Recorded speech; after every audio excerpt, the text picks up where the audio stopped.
Okay. I think our sound is Hi, good. hi, hi, I think. Yes. Yes, I Maybe, think our sound is good. Yee! Hey, maybe. LJ. Happy holidays, you guys. Good. Your instinct was right. Although you have changed the setup of the way the video shows up. YouTube has changed the setup. Oh, yeah? Yes. Right around the time that my computer did its um the YouTube changed something a little bit different on the back end, and I've had to just had to make a few changes in terms of process. I'm not sure that I like then what YouTube has done. Now we look like Hollywood squares Well, instead of like the side by side. oh, you know what? Actually, that is not YouTube. That is Zoom. This better? I don't know. We'll find out. Maybe. Yes. Yeah, that's not Yeah. YouTube. That's Oh, so it was your that fault. was Zoom. Yes. Well, on some Zoom calls recently where it was better to see the Hollywood Psh, squares because there were more people. So whatever. Whatever. Double T says Whatever. happy holidays anyway, even though you're complaining. You nasty. You know, I have a lot to complain about recently. Oh well, it's been a holiday season, hasn't it? Did you have a good Christmas though? Was it I think both of us experienced some chaos over just family, friends, stuff. But did you I didn't talk to you really a whole lot from like Christmas Eve on, so I don't know what you did. Well, you know what's funny is I feel like under normal circumstances, we would have talked a significant amount over like Christmas. Like, what did you get? Hey, this thing. Okay, guys, seriously, side note here, there is a creature trying to break into my fireplace. And my fireplace is one of those ones that's like a gas addition, because this house is antique. And so it's one of those ones that sits on the Oh outside, my god. that Mhm. little like thing on the outside. So it's like all, like metal and crap and whatever. And like, so there's no chimney. And there's we just watched Stranger Things the other day. Like there is Vecna is trying to come I have not seen into the latest, but the latest Stranger Things, but I believe you. like the latest, meaning what just dropped on Christmas, or This whole last season I haven't seen yet. oh, okay, like We will. get We'll on get with around it. to it, but yeah, we just haven't. Yeah, get on with it. But like, yeah, like something sounds like it's breaking on. Anyways, so I feel like under normal circumstances, we would have talked a lot about, this family member sucks, and like, ooh, look at this yummy food that we had, and like, oh, I got this thing, oh, that's this thing on my list, whatever. And we really didn't talk like you said, and I think that was very strategic because of other things. But I will say And I that had a little bit of a travel schedule from hell. Like I went you really to and did. from and here and there. Oh, ugh. See, and I'm so glad that I don't engage in that kind of nonsense for Christmas. Um, At least I didn't have to believe it get or on a not, flight. It was all driving, so believe it or not, I had no family drama this year. it's like a first. And yeah, I was gonna say, and you knew there was family drama last year. Nope, there was no Mhm. family drama this year. My brother came here. Okay, okay. He came here Christmas Eve. We kind of have this little we often go somewhere for Christmas Eve. We didn't this year because there wasn't anywhere to go. No one was having anything, and that's Mhm. fine. So for the little like internal family, we have a tradition of like hors d'oeuvres and like board games and Oh, I love like, that. That's like a fun. Christmas story. Yeah, Yeah. so and one of the hors d'oeuvres that I always make that's always requested is pigs in a blanket. So we had hors d'oeuvres and we played board games and we watched a movie. We watched, A Christmas Story. And then on Christmas Day, we opened few presents. We didn't Mhm. do a lot of presenting this year. And we had a nice breakfast and then we had a nice dinner and then we watched Stranger Things. It was very low key. It was very cozy. It was PJs all day. Be jealous. Um Yeah. And Yeah, that I that like was that kind of, that kind of holiday is wonderful, honestly. mhm, mhm. It's some good And stuff. we also had a white Christmas. We haven't had a white Christmas since like Yeah. 2015. Yeah, it's been quite a while since we've had one. I honestly don't remember. I could picture it in my head, because we spent it here. My mom came here, and she was driving on her way, and I looked out the window and I saw the flurries coming down, and it was starting to stick a little bit, and I was like, oh gosh, I hope she's almost here, because I don't like to worry about her That's driving that's alone. one of the worst times to drive. Exactly, driving alone in the snow, and it's just starting to stick and it's slick. Yeah, but anyway, she got here like pretty soon after it started snowing, and it was just perfect. We looked out the windows, and it was just like this wonderful Christmas. And yeah, I don't know that we've had any snow since then. And they were talking about us getting ice, but we never got it. Um, the like what you got, what that swath of stuff you got was just like kind of grazing us, and I guess it was just some rainfall. It wasn't much. So You just didn't get chilly enough, huh? I guess it's pretty darn cold out there now.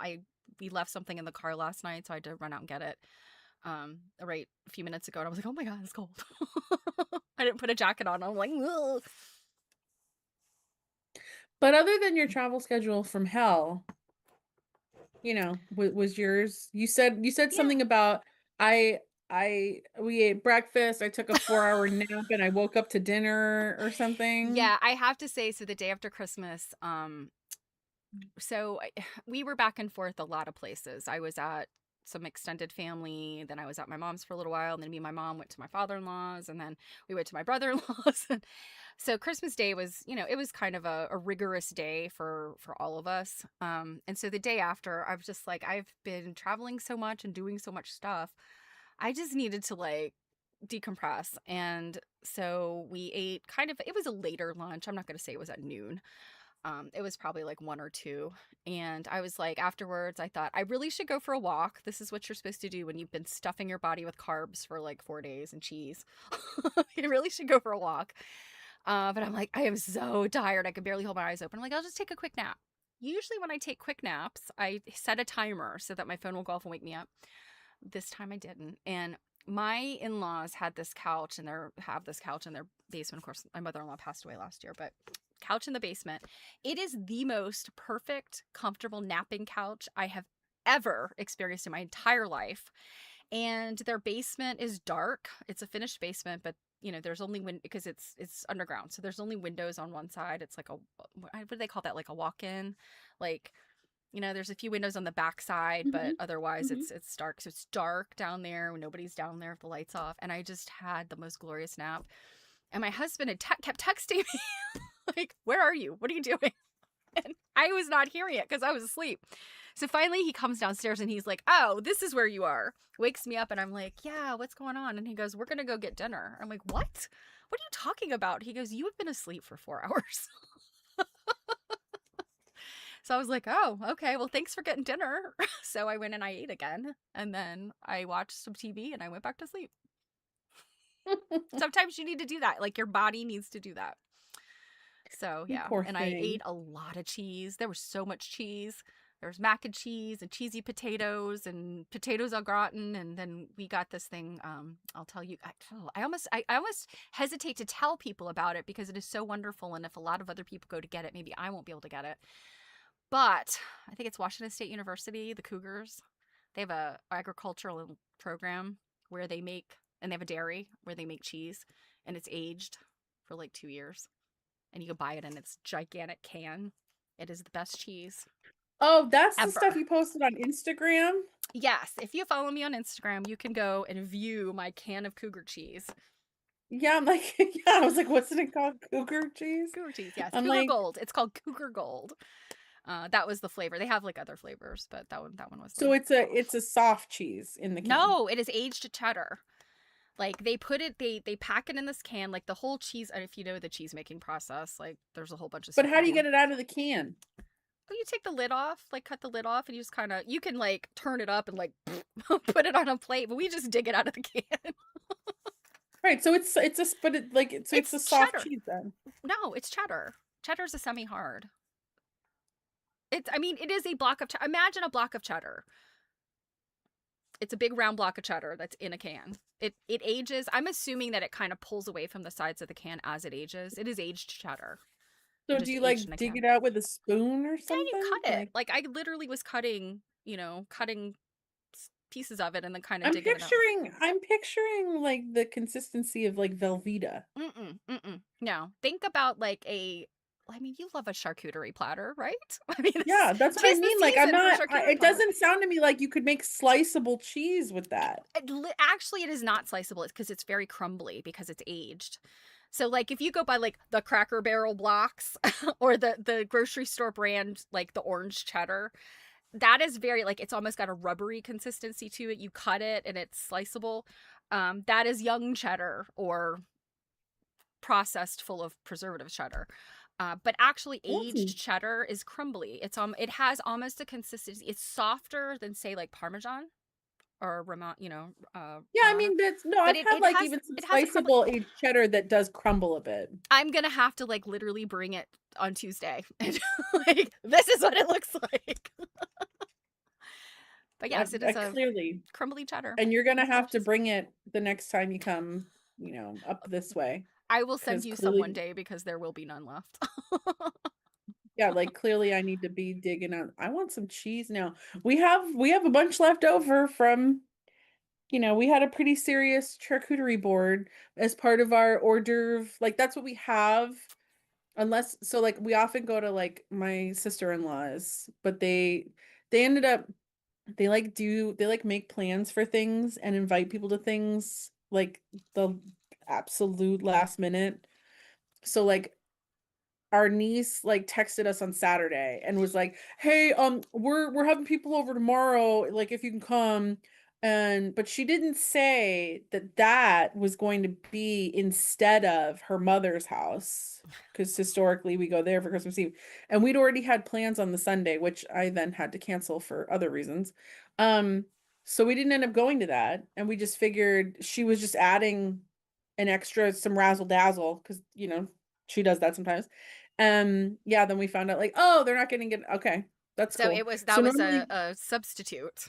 That was yep. a So substitute Christmas. normally we'd kind of like pig out there, because like there'd be 50 people and lots of food, and then we'd come home and then like for like midnight snack, we'd have the Hmm. the horde of hovies. But because We call them horse be, divorce. yeah, we do that too. Um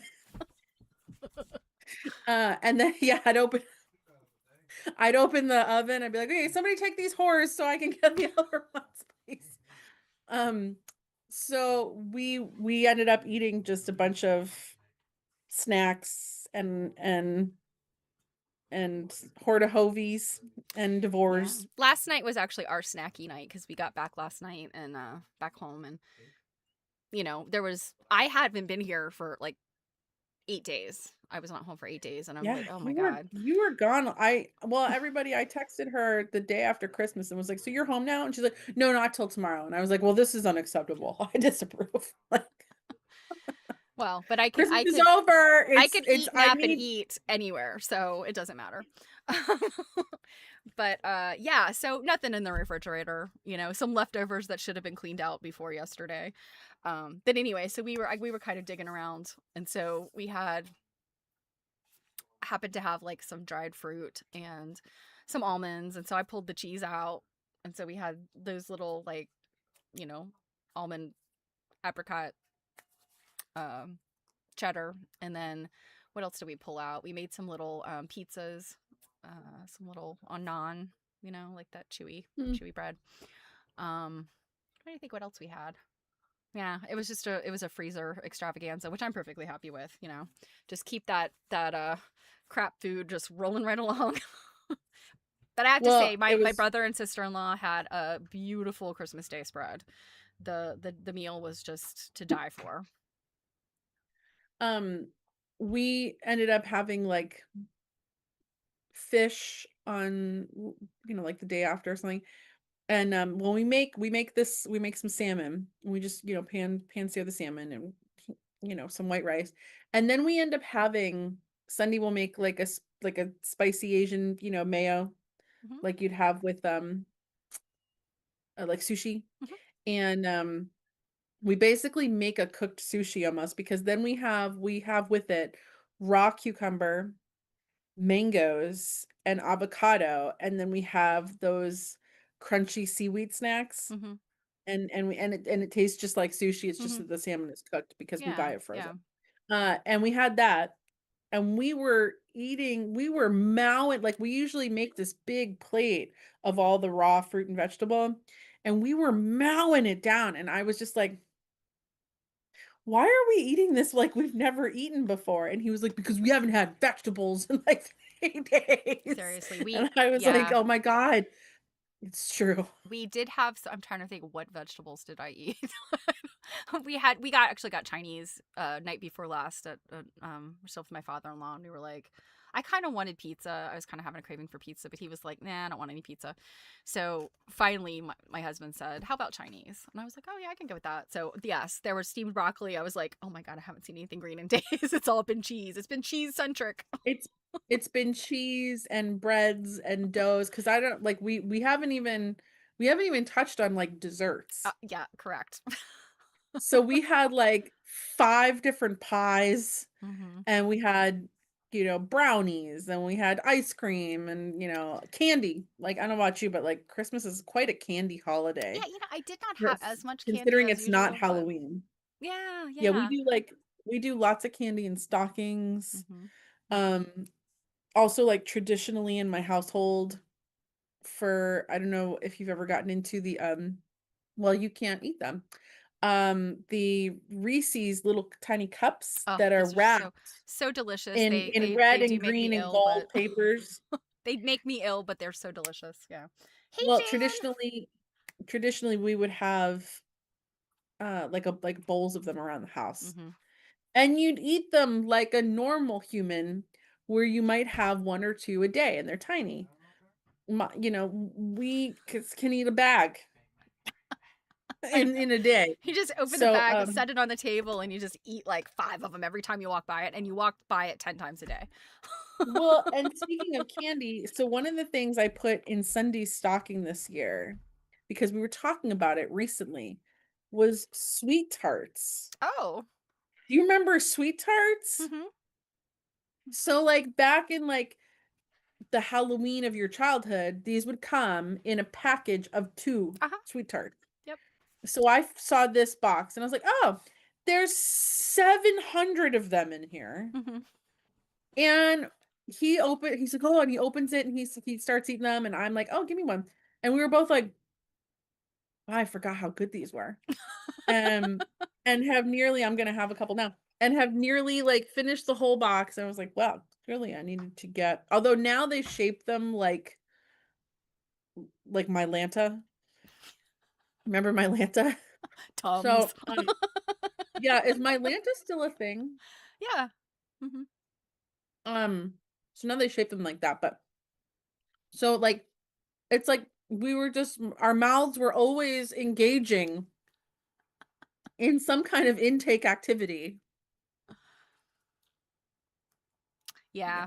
Yeah, definitely. Like when that's holidays, food, and we're not done yet. We still got New Year's, and I know that's a big thing for a lot of people, getting together So, and the food and the champagne and whatnot. Ooh. well, the getting together, um, Sunday just decided today that we are gonna do, like, a seafood bake for New Year's Ooh. Eve, and I was like, "I can get on board with that." Yeah, I don't know. This will be my 30th anniversary. We got married on New Year's Eve. And yeah, Let's talk about the fact that it was 30 years ago. I know I have a You hard time kinda wrapping my you head around that. kinda just you kinda look like you're in your 30s. So, it's a little concerning. I was an infant when I got married. Mhm. Yeah, we have plans, but often what we'll do, just because the holiday season is so hard. It's a great time to have a wedding. Church is already decorated. So was the place we had the reception. Like no decorations needed. Oh, thank you, Jan. But it's also hard. Like when it was the wedding, people were ready to our loved ones and our friends were like, of course, this is what we're doing for New Year's. But beyond that, us trying to do something as a couple is just difficult because there's all this New Year's stuff happening. So in the past we would maybe get like do like an anniversary dinner in between New Year's and Christmas, like tomorrow would be might be the day we'd pick. But this year we've just been like, oh, we're too tired. We're gonna do something in a couple weeks. So we're gonna go away for a long weekend and yeah. So hopefully enjoy that. And I'm And gonna have have something unenjoyable interrupt it. well, I'm going to have to scope out some food because we're going. It's kind of to the shore in Maryland, and there's lots of seafood out there, but it's also kind of not the right season. So we'll see. We'll see what we end up with. You know, one thing we have not mentioned once in the discussion of all this food? Chicken, fried chicken. You know, it's so funny. My husband, I have to run a quick errand when we're done here.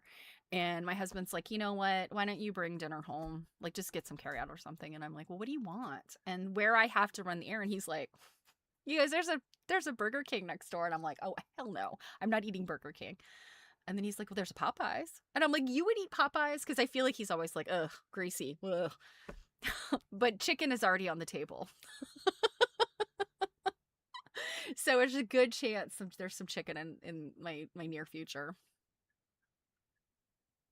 Tonight for me is again that grilled salmon and vegetables That and sounds so seaweed. delicious. I mean, kind of almost reminds me of a poke bowl, sort of like Yeah. and almost, you know, some places make poke bowls like with what you choose to put in them is very similar Mhm. to like sort of deconstructed sushi in some ways. We have a place So like that.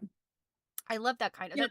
that kind of food is so good if it's like, you know, good cuts of fish and you know, sushi grade stuff, so delicious. Yeah, So we it's amazing to me that Sunday has the skill to this kind of cooking because I feel like I would just make a big mess what of do you it. mean? You just grill some stinking I salmon. know, but I'm just not good at like all the topping and the having the rice ready at the right time and this and that. It's just always a mess. Half of it would be You cold. cook it in a rice cooker. Talk to So me one like day when I try to do the same spread. It will not work out the way you guys do it.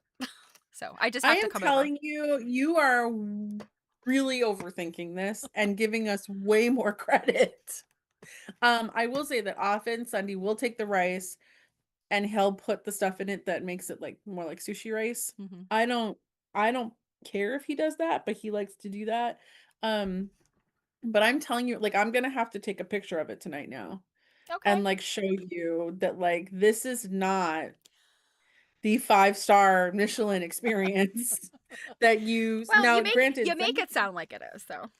Sunday can do that kind of cooking, like, and my brother Oh did get him no. some really fancy knives, but Popeyes go bankrupt. I have not heard this, LJ. Um, oh, it really? very I don't really care that much for Popeyes, yeah, but it's very possible that they did some kind of what do they call that? Like you declare bankruptcy, but you restructuring. don't. Yes, restructuring. You don't actually go out of business. That may have happened, but they That's did. I There mean, is one that's yeah, that's the point when you get bought by private equity. yeah. But I can't remember who owns Popeyes. Like, it's not Yum Foods because Yum Foods is what owns KFC, Pizza Hut, Taco Bell, all of those, and Yum Foods is the owners of Pepsi and Frito Lay, and it's like a big nesting doll of. But I don't know about Popeyes. But there's a new one near us. It's only been around for like maybe 6 or 8 months, so it's definitely they're still in business. Um, I don't I so the thing is, like, for us, we grew up on KFC. There just wasn't another option here. yeah, that was all that Um, we had as far as chicken when I was growing up. Like if you can yeah, get and chicken out. so that's obviously kind of like what I'm judging everything else against. The one thing I don't like about Popeyes, and I don't know, maybe they've changed it since then, is like you get chicken, you get like fries, and you get a biscuit. There's no palate cleanser Right. of a vegetable where like with KFC you'd get the coleslaw Mm-hmm. You and could get coleslaw at Popeyes too. They have it. but it's not like a standard, like it's not what comes with the like a meal. Yeah, it is a lot of yes, it is a lot of starchy fried. Yeah, there's definitely nothing healthy about it. Like but you Well, know the thing is it's not even the healthy, it's just the palate cleanser, sure, you sure, know? yeah. Yeah. I Of but I like never really ate chicken very much as a kid like that. I think maybe I could think of like one or two times we had KFC when I was little. And Now I'm because starving. both of my grandmothers made their own fried chicken, like, you know. Mine did too. I never got to have it though because like none of the siblings like gave a crap to make it. Well, my father was not having it. You know, he was like his mother's chicken. He would not, you know, would not deign to sully the reputation of his mother's chicken by eating KFC. So, all Well, right, and to be enough fair, chicken, enough chicken. but I'm hungry. We've I'm we've like got thinking like holiday gifts to should talk I go about, get don't we? we do, but half me is like, should I go get some cheddar? Like I'm kind of I promise I can divert your attention because I have, let's see. I have 5 Christmas gifts at my desk right now that I can show you that I'm so delighted by. I mean, I have stuff to show. They're not all Christmas gifts. Some of them are recent auction acquisitions. Ooh. I can show things, but I don't, you'd have to show me some really significant things to get my mind off cheese. I guess I'm gonna have to eat these sweet tarts. There is some candy. There is some Reese's over there. I can tell you, if you did not bring food to your streaming spot, you're not getting up to go get food. Because What? Excuse me? Why? if you want to eat while we're streaming, you bring it beforehand. Excuse me, Miss Thing? I don't know who you think you are. This laptop is portable. Mine's I can not. bring the laptop to the cheese. Okay. Mine's not. So, let me show you something so cute, and it will not get your mind off of food or chicken. But my in-laws gave it to my brother-in-law gave it to me, and they know I love cats. So this was just the cutest thing. It's a vase, but is it not the cutest cat with a catitude? This cat is going like, It looks like one of those cats from what is it like Secret Life of Pets? this cat is like, yeah, put a flower in me. I dare you. Yeah, have you seen that movie Secret Life of Pets? I have, yeah. Yeah.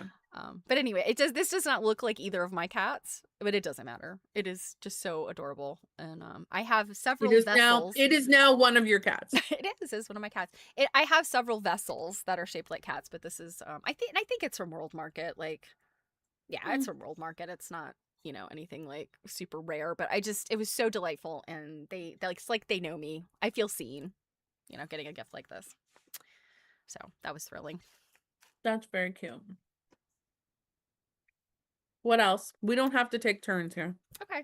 Well, you guys already know about this one. The gift I gave myself. Mhm. The Secret Life of Textiles by Philip Psychus.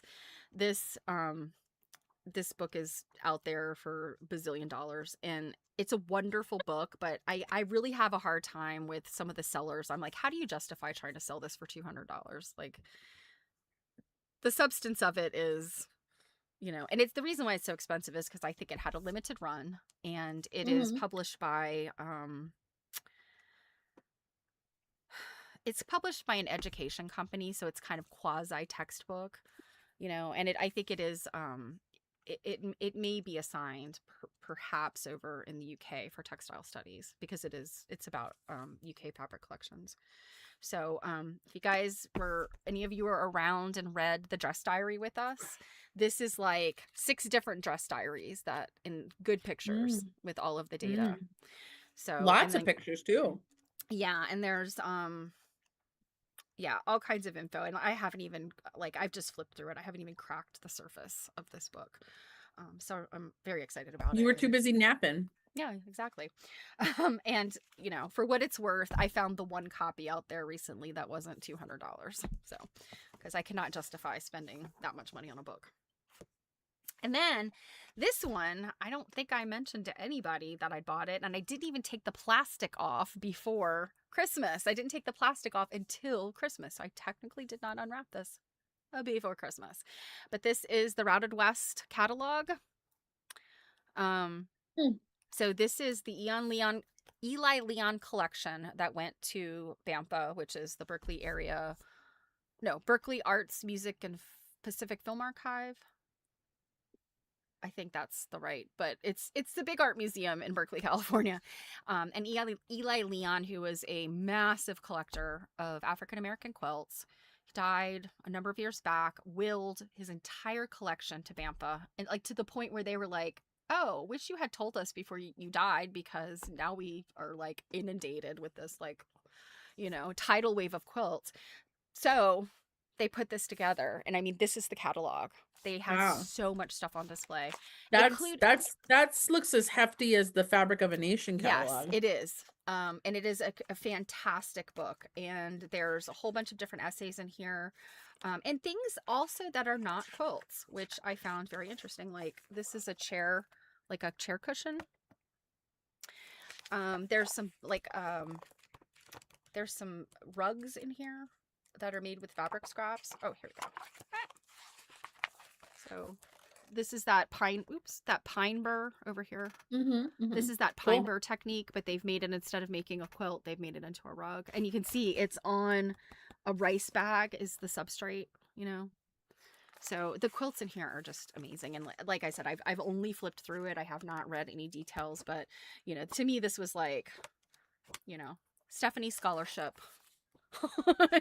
she gave herself the gift of scholarship. Mm. And my husband is like, "You're welcome." I guess I spent his money to buy myself a Christmas gift, and he's going to take responsibility for it. So whatever makes him happy.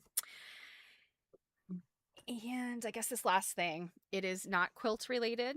My son gave it to me, and before the stream, I was mentioning to Jill that my son's belief is that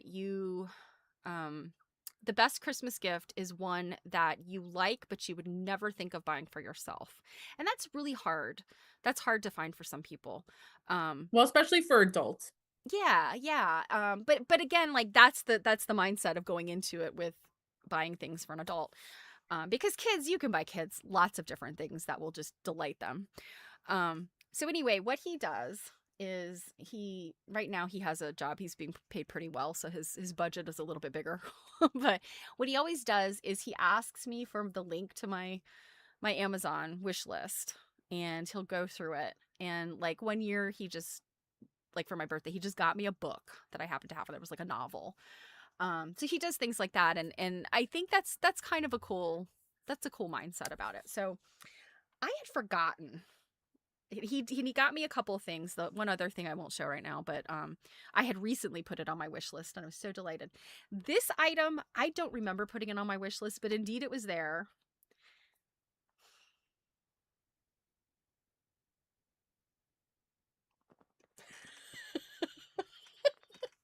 It's the That is folk not at all what I was expecting. it's the Folk Manus whale puppet. It's a great blue whale. She's got, look at her baleen. She's got like this silver fringe baleen. She is fantastic. Her baleen is looking a little unkempt. Yes, Okay, but she look at needs to do better. the way they've Jeez, made the tail. It like there's like kind of some stiffener in here, so there's like that, a realistic flop. yeah, so the tail will do this kind of thing. You can make her dive. So yes, not, of course Double T is so excited, but we're gonna have to come up with a name for her on my stream. She is majestic, absolutely Is majestic. is Double T gonna ride her like a Perhaps. horse? If he's gonna go diving. I think I want to sew like something blue that looks like water underneath, so she looks like she's diving. Isn't she wonderful?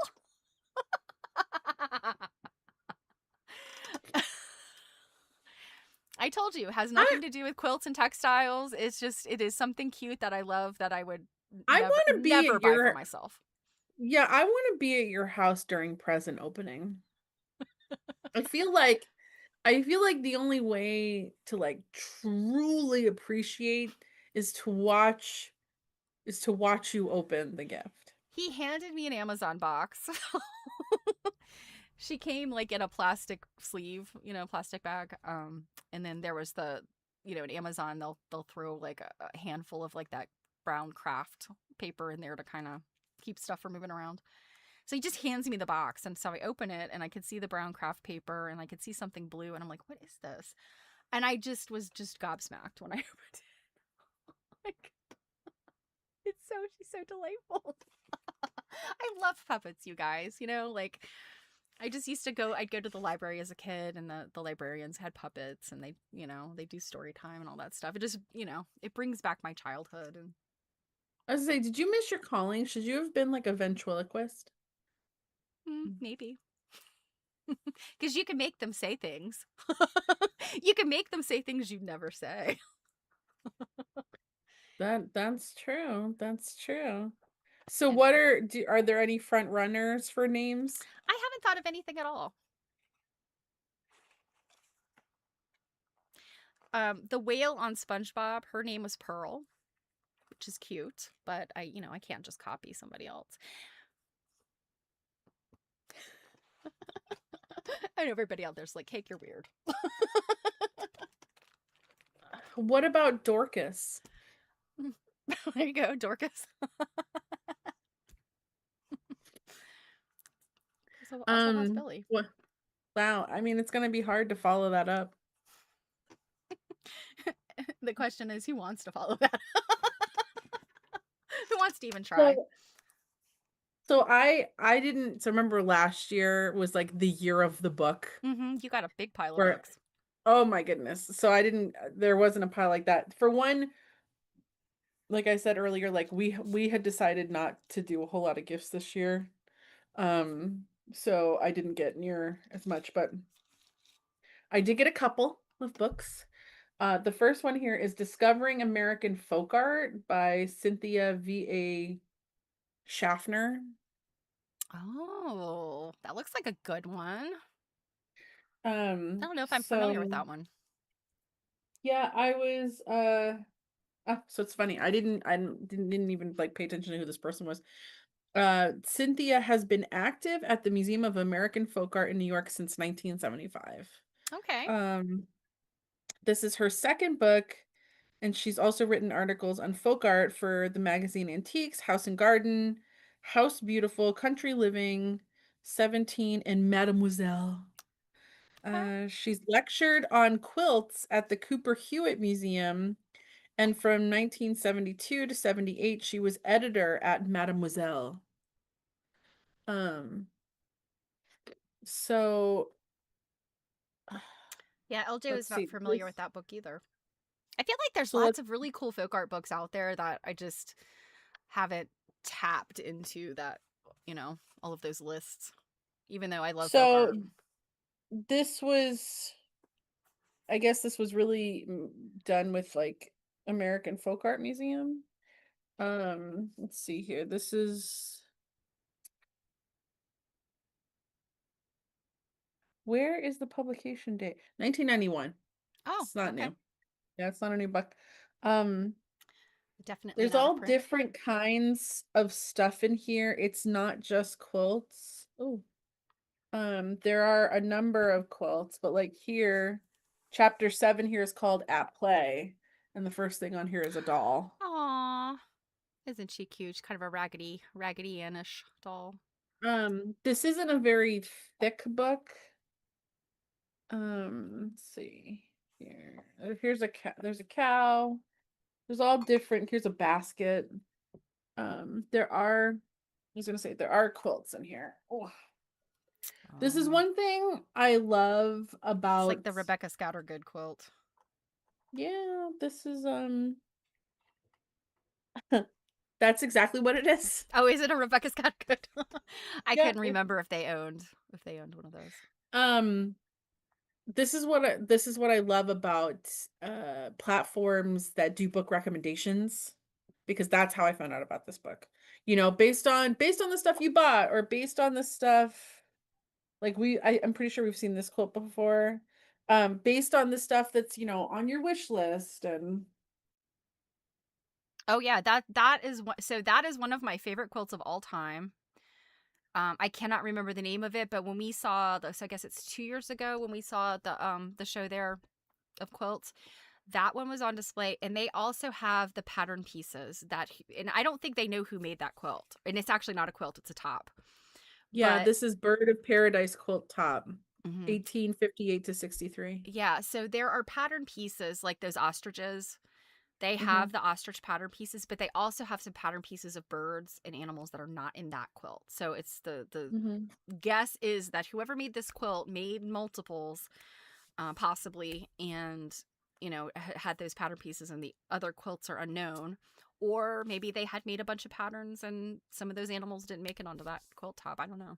But it's delightful. I mean, the ostriches And then alone. and then in like true like folk art publishing fashion, there's a couple of like reproduction patterns in the back. Which on the one hand, I can see why people might like those. On the other hand, it kind of almost infuriates me when Yeah, they're I there it because bums I me feel out like when that's yeah. it's the only way to justify publishing about things that are often, the work of women. Mhm. Um, I remember when so we like were reading, when we read Mary Kay's book, Soft Covers for Hard Times, and I knew it's one of my, when we were going to interview her after we read the book, one of my interview questions was, there are these, like, I think it's 3 or 4 patterns in the back. I was like, these patterns are in here because they made you put them in, right? The publisher said you had to put them in, and she's like, yeah. And I think her husband, who has drafting experience, he, with her guidance, actually drafted the patterns. But she's like, I don't know if anybody's ever made them or not. So I was like, nobody's ever showed me. So maybe nobody's made them. well, it's also like there's a number of books that I've come across in the library that I may have like it was in the yard sale that I may have purchased, but they go the opposite direction where they're 90% pattern books with some really cool history stuff sprinkled in. And those books I try not to purchase them Mm-hmm. because in my opinion they're a waste for me Mm-hmm. because I'm just like I really am interested in these 12 pages of history, Yeah. And not but the other 90% not of the other 40 pages of yeah, pattern. 90% of this book is of no interest to me whatsoever. So Yeah. here's one about celebrating America, and it's called the Commemorative Patriotic Quilt by Mary C. Baxter, 1898. And it's just kind of relevant for the 250 here with all these like That's on flags the and stuff. cover of what is it, All Flags Flying? Something like that. But yeah, this is I just feel like like a I this know too much. Don't show me stuff. I know too much. so the reason yeah, on the back here, make your own folk art. Like it's one of those like there's certainly a place for stuff like that, Mhm. but I feel it should be a book specifically about making folk art. Like Yeah. um but one of the reasons that I wanted something like this that is a bit of a catch-all, so like just to give you an example of these make your own because they're reproductions of things in here. A one patch doll quilt, a sponge painted box, basket fruit and butterfly theorem painting, cross stitch sampler, rag doll, checkerboard, heart and hand valentine, and frocktor. So the reason that I wanted something like this that was a little it's a small book. It's not thick. Mhm. Um was because in the antiquingness of my life, I'm coming across a lot of stuff that I just don't like. I Mhm. need to know a little bit about a lot of different things. Yeah. And I just wanted to get, kind of a brief overview Yeah, of absolutely. And I mean, we some think about the things. fact that it's really hard when you're looking at quilts that are owned by museums, such as the American Folk Art Museum, or even if you're out like auctions and things like that. It's really impossible to pull the quilts out and have them live in a vacuum because they do have, like, that's the material culture of all the things that surround quilts. There's needlework Mhm. tools and there's the other types of sewing that quilt makers might have done. And yeah, that gets you into samplers and costuming and all this kind of stuff. Mhm. So the other book I got that has been on my wish list for a while that you might already have is the Going West Quilts and Mhm. Community. Oh no, actually, I don't think I have that. This is I don't think I do. this is Roderick Kirchhoff and Sandy Fox. I do, yes, I do know that Roderick and Sandy Fox did something together, but that cover's not looking familiar to me. I don't think I have that book. Yeah, this is the Smithsonian American Art Museum. And it says in here, the Smithsonian American Art Museum gratefully acknowledges the generous support of Helen and Peter Bing for this publication and the accompanying exhibition. Okay. The I don't exhibition know is their names either. presented the exhibition is presented at the Renwick Gallery from October 5th, 2007 to January 21st, 2008. So I didn't even know that this was an exhibit Yeah, too. LJ asked, did Mary once show Going West on Quilt Nerd? Maybe. Quite possibly that might be why it's this the name of the book is sounding familiar to me, but I'm Mhm. sure if I saw some of the quilts inside, it would jog my memory. But um, There's I some think there's a great number of books photography. that have a similar, like there's West, is it West Ho or Ho for California or something like that? That's a Jean Ray Laurie book. Oh yeah, the And Health then of California. course Routed West is the Eli Leon collection that I just showed you guys. So yeah. Mhm.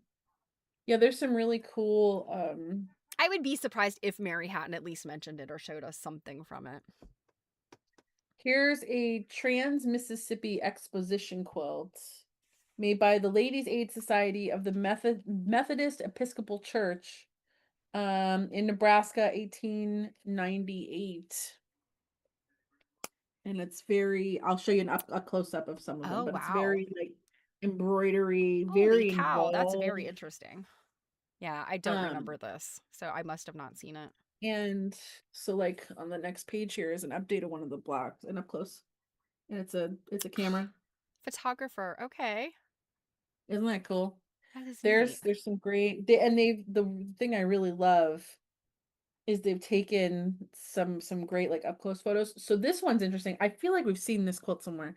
This is called the Omaha Commerce quote. And this is Ladies Aid Society of the Grace Evangelical Lutheran Church words. Um and this is Nebraska 1895. And the way that they've done, I'm going to show you the up close first. The way that they've done some of the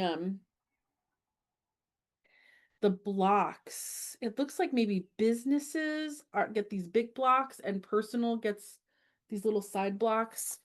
But look at is that. it one of those things where they it was almost like an advertisement, they were paying to have their, Yeah, maybe. yeah. Hello, Druid, But or darling. and then here is the quilt itself, but notice Oh, all those okay. and like the way that they've done, like the names. It's very Hmm. interesting. I feel like we've seen it somewhere. Who has this? Well, at the time of this publication, it was the Durham Western Heritage Museum in Omaha. Okay. Um, Gosh, there's so many different kinds of museums, like, and I feel like most of them have a quilt. yeah, yeah. Anything that's, yeah, I mean, sure, like the Maritime Museum here in Maryland, I'd be really surprised if they had a quilt, but who knows? A maritime museum? I don't see why not. Well, but This one's very the cool. maritime here in Maryland is a little bit different than like maritime up in New England, because you guys had like whaling ships and, I mean, certainly Maryland had shipping coming in, but we also have like the watermen. And I think a lot of times the maritime stuff is the watermen. Are those ties or are Mhm. they just Dresdens? Nope, they're ties, and this is Ellen Holen, the Holen Boys Ties quilt, about 1935 silk. And this is at the Nebraska Prairie Museum of the Phelps County Historical Society. Mm. Yeah, so that I have this book. And then one thing my brother did. Oh yeah, yeah, yeah. I was gonna ask, were either of these neither of these were the books your brother gave you? Presuming your No, brother gave you a book. he gave me one and Sunday gave me one. No. Okay. So my brother was like, yeah, so like when I was like putting the gift bags together and stuff like that, he's like, I was just kind of looking around at like stuff that maybe like didn't get put away from last Christmas. So like some of this stuff are regifts. Okay. So yeah, one of the things in one of the bags that I had that had a multitude of things in it.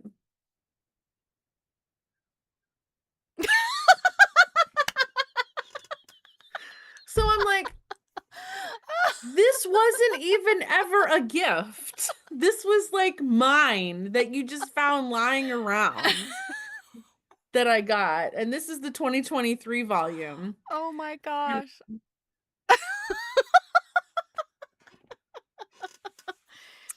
Tell him nice try.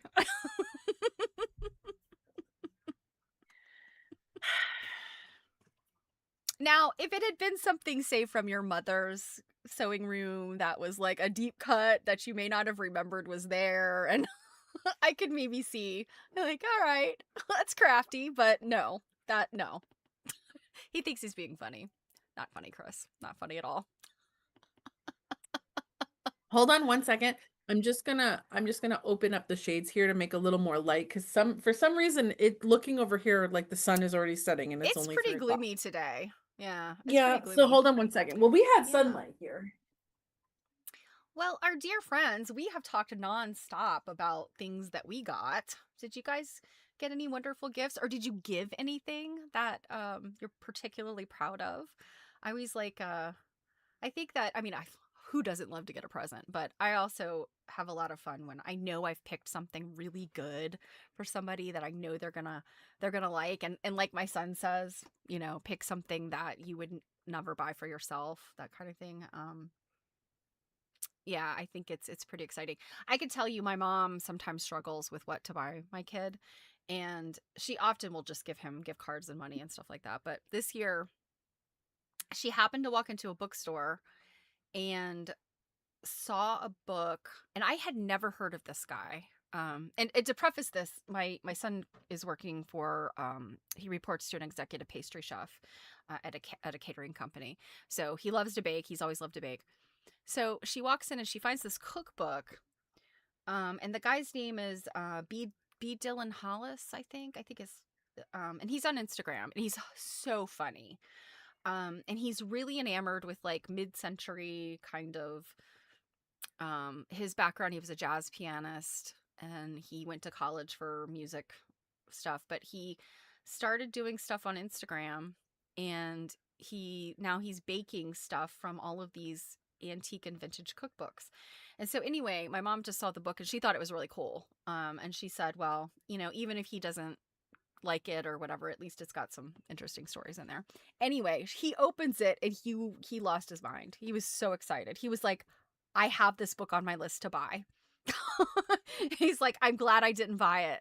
I'm glad I waited until after Christmas because I'm so excited to get this book. And just watching him, be so enamored with this book, that was like, I know my mother really enjoyed that. And I did too.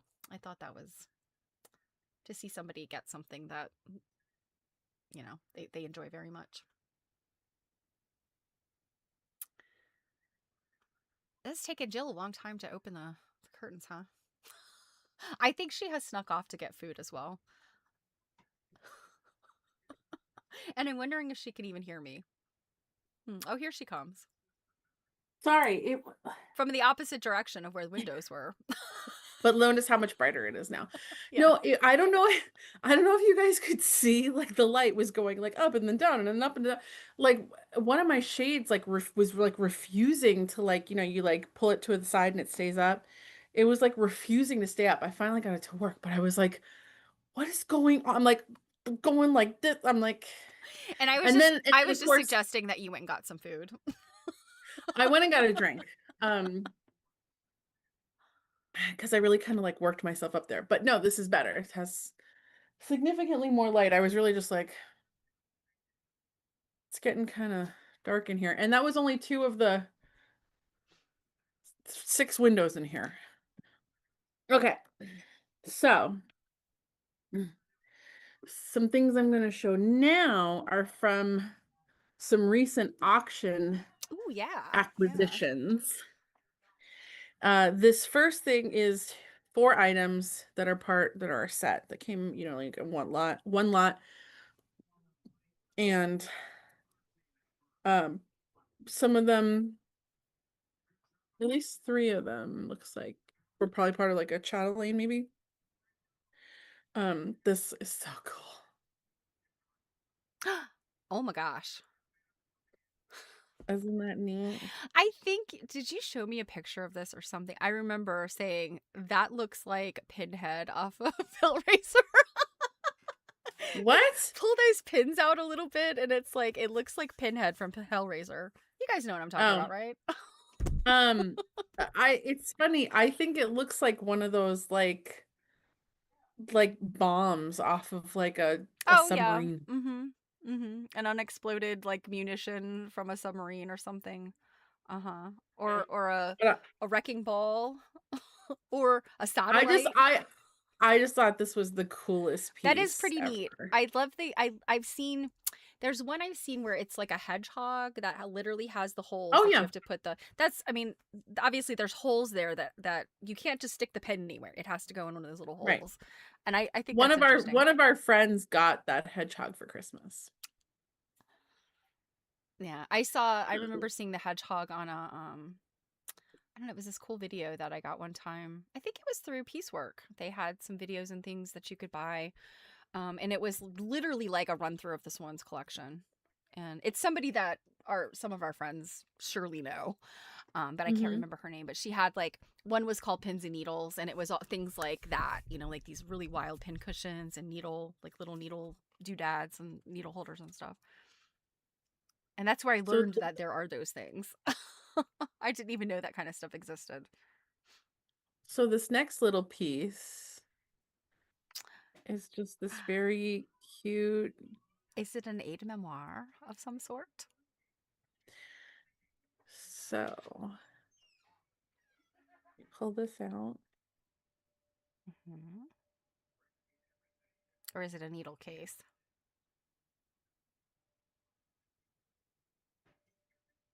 Ah, look at that little tiny scene. Oh my goodness. Look at that little scene. Isn't that Is that cute? like, is it paper or is it tin or like, what is that little picture on?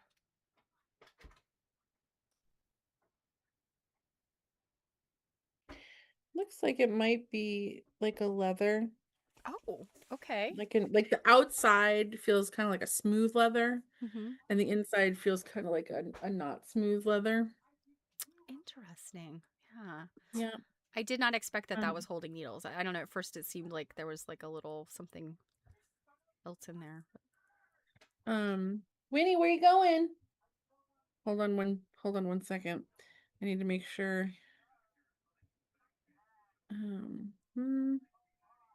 Puppy, come here. So there was that. So a And pin then ball and a here's needle holder. yep, here's a tape. I don't think this went on. This is like part of the group in the auction, but I don't know that this was part of like anything because there's no way to like attach it to a chatelaine unless it had like a holster. But Mm-hmm. this is a, tape measure that says, a full yard, and then it has this like scene on it. Oh, that's interesting. Yeah, of like So people is in a this kind household. of like a pun? Like there's a full yard of a yard full of people in this little engraving, Yeah, or it could be part of that grouping of stuff. Um, yeah, like, because I have the turtle that hmm has the pun on it. hmm It's like pull my leg, not my tail, and then there's a turtle, there's a hat. Um, turtle, a hat, and I feel like there's something else. Um, and then this one, which would have, has a loop to go on to something. Um, it's like a big needle holder. oh my goodness, look at that. Mhm. That And almost reminds then me of those bottles. I think they're actually perfume bottles. They sell sometimes they have like they're long and thin and they have like the little top on them like that. Um, yeah, I wasn't sure about these little holes at the top. Um, there wasn't anything inside, like an additional bottle or anything. I'm trying to see. mhm. Oh, you could be right. Does it have a perfumey It smell? smells perfumey. Yeah. Yeah. And you know what? I think there's some antique people that for a long time would sell those things saying they were Victorian tear catchers. You haven't heard that? What? Yeah, so there Were and I you can't literally supposed to go like this and, yeah, like like you were they were for like that so, Victorians, they like mourning, being in mourning was like a hobby for them. And so that these long skinny bottles, they're usually glass. They're like a cut glass and they're very pretty. But they have a little stopper at the top and they were perfume. They were some kind of like perfume makers that were putting these, when you think about the little sample vials that you get in the card, that's probably what they were. Just a little bit of scent. But yeah, people like there are and I think even to this day there are antique sellers like on eBay. If you search tear catcher, you'll find that. You'll find stuff like that. And it's like, just smell it and you can tell it's perfume. Nobody's sitting there like catching their tears. Like, come on. and what were they supposed to do with them after? Exactly. Morning in a bottle. Well, I'm just kinda wondering, like, since they made, like, like, Victorian hair art, I'm like, did they, like, catch all the tears and collect them in a jar and put them, like, in with, like, a ship in a bottle? I don't know because you With, think like, so. Think the about it like raging seas? so. Think about this using a little bit of critical thinking here. The hair, jewelry, and art and all that stuff, that's about commemorating and remembering another person. So, Mhm. like, you got hair when if I passed away, you got a piece of my hair, or maybe we're just friends, and that's like a little token of appreciation that we trade something. And, a lock of hair is one thing. Like, your beloved is going off to war, you may never see them again. This lock of hair is representative of that person. However, tears of your own that you've collected in a bottle, in what way is that like that doesn't make sense as far as like this need, today we have so much left when people leave our lives generally, like Too much. my grandmother passed away. I have her belongings, I have pictures of her, I have all of these things, but back then people just didn't have that. So Mhm.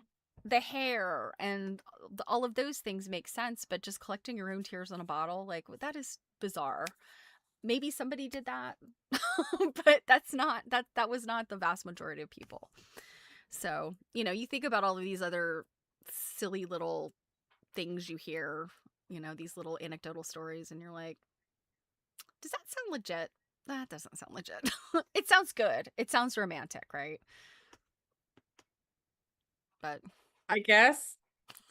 Half of me is like, at the height of the hair gifting, whether it was, like, a living memento or whatever, makes me wonder, like, wow, when people died, were they just bald when you buried them? Because, like, whacking all pieces of the hair off of yeah, all the hair stuff, like, well, were we just giving everybody some hair at the funeral and it is kind of morbid, but I mean, think about like put her bonnet back on. There's a big bald patch. Like, so much yeah, of the like, family is snuck by. knowing what I know now about, like, current funeral practice from burying my mom, I'm just like, what what was going on in the Victorian period about burying people? They like to have, I'm sure there's research on it. I'm sure someone's done. Um, oh, okay. Druid has some explanations here from, I would say, a different cultural observance. Soul tears keep the devil away. I have a hanky that I've cried on in my witch bag. So, like, I guess your protection. Are you talking about like your protective items? That is very cool. I was not aware of that. And I guess when you say soul tears, I'm assuming tears of grief, like, like true grief because you love somebody that you lost, I'm assuming is what you mean. I love that. I think that's really cool, but culturally that's not what the Victorians were doing. That's culturally a different observance. So I mean, maybe there were people that had a different spirituality that people have seen that and they're trying to attribute it to the I mean, if you've done any kind of studying of the Victorians, they were a weird, sappy bunch of people. The stuff that they were into, like culturally, and I mean, don't get me wrong. You think about, 200 years from now, are people going to look at us in 2025 and go, what was wrong with these people? The stuff that we think, 2025, the summer of Labubu, that historians will look at this and be like, these people, they worshipped this weird little gremlin that you could like attach to a purse. Like, what? So, who knows what Or people, or or like Beanie Babies. beanie babies. Yeah. When everyone was like, "Oh my God, these are going to be worth millions." Like in antique stores now, you see a vendor that vends in nothing but Beanie Babies, and they will vend in Beanie Babies for the rest of their life because Yes. no one is buying the Nobody wants Beanie beanie babies Babies. anymore. Yeah, yeah. Oh, okay. So Joe's got a story. So the handless maiden, in which she cries on her dress and her hands. Clarissa Pinkel, okay, Pinkel Estes wrote about this in Women Who Run with Wolves. I don't have that book, but I know exactly what you're talking about. I actually did some. I can see that book from You have here it. in my You have it. book. Okay. Yeah, I'll have to check that out. And that's like she does like kind of. I mean, her stuff is sort of it's. I mean, it's very spiritual, but it's also like kind of like folklore and I guess like Native American and First Nations kind of stories. And yeah, she's big in the feminist spirituality. People that I mean, I've taken some classes and stuff from some people that really really respond to her writing. Mm-hmm. Shall I continue? Yes, please. We went off on a little digression there, but it I mean, wasn't it's about all chicken good. sandwiches. That's all. I mean, we can bring it back to chicken sandwiches. Um, I mean, the neck that this could be the jar that you cry your tears in after you eat all the chicken sandwiches. It also, because of these holes in the top, could be seasoning that you add to the When your chicken. tears dry out and they're only salt. That's what it was for, really. It was harvesting your tears for the salt. All Oh right. my goodness. So this is a gorgeously embroidered wallet. Yes, you showed me this in the auction pictures, and this is so lovely. It's just so pretty. I can imagine somebody stitching that, and yeah. And the little bows are actually like spangles, right? Um It's the little bows. Oh, I was they're looking. made of It's like spangles, yeah. Yeah. And those sort of spangles would be not made out of plastic as they are today, sequins, but those are made out of like metal coated, I don't know what. They're metal or something. they definitely have a brassy look to Mhm. them.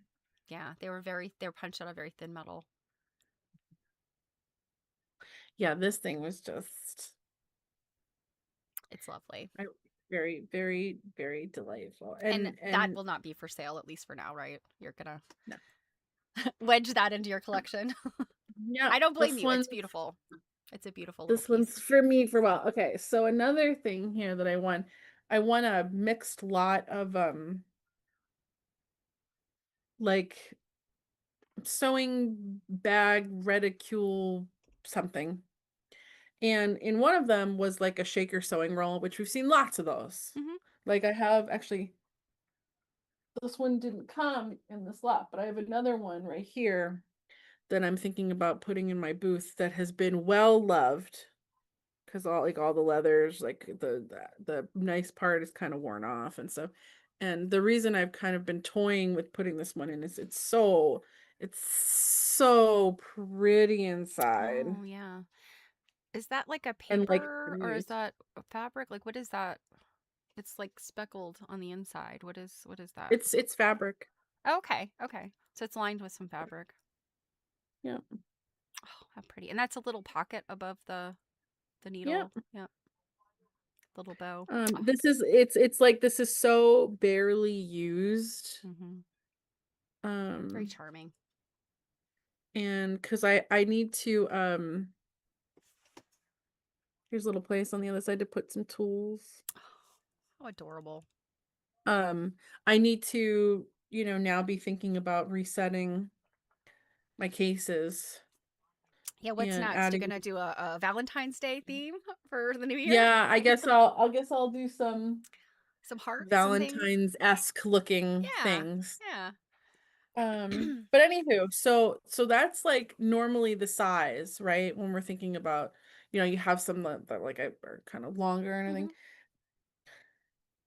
This Oh, thing is huge.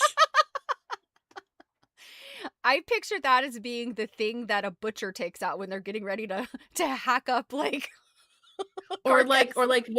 like in Victorian period when the doctor showed up at your house and he'd like unroll all of his tools to bleed To you bleed you. and yeah, so this is a whole. Hold on, I've got to try to hold this up without things falling out. Let me just. Okay. Oh my goodness. Okay. So the spools definitely I see why it's that big for that reason. Mm-hmm. But That they look at made that spools that were buffalo check. they made plenty of spools that were a lot smaller. And you know what's cute is like that spool thing has this cute little pin Oh, keep and on a the itty end. bitty. Yeah. And then there's oh, a huge pocket here, and the silk on the inside is in really good shape. Oh, that's very pretty. It's like a very, yeah. And then Those little there's pockets, like there's these something little masculine pockets. about this, you know? Even though Why? Because it screams like Paul Bunyan from the red. I don't know, just the leather It and the screams it screams leather, or, I'm sorry, it screams flannel shirt because of the. it's a lumberjack sewing roll. Yeah, I mean I could see why it would give that feeling, but it's all silk in here.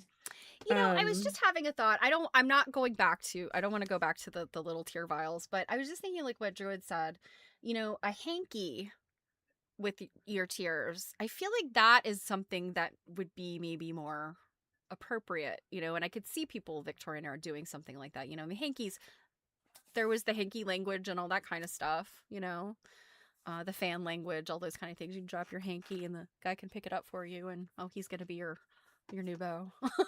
well, and often like wasn't it also like, spraying your perfume on a hanky? But I could see like your tears on a hanky like that. Druid's the story she's told us. I could see that happening, but going back to those tear vials like makes no sense. Whereas a hanky would make sense if they were gonna. It might. It might, but Mhm. I would need some proof that it was just tears Yeah. and not. Yeah, like when you always see like the scenario where someone's upset so someone hands them a hanky.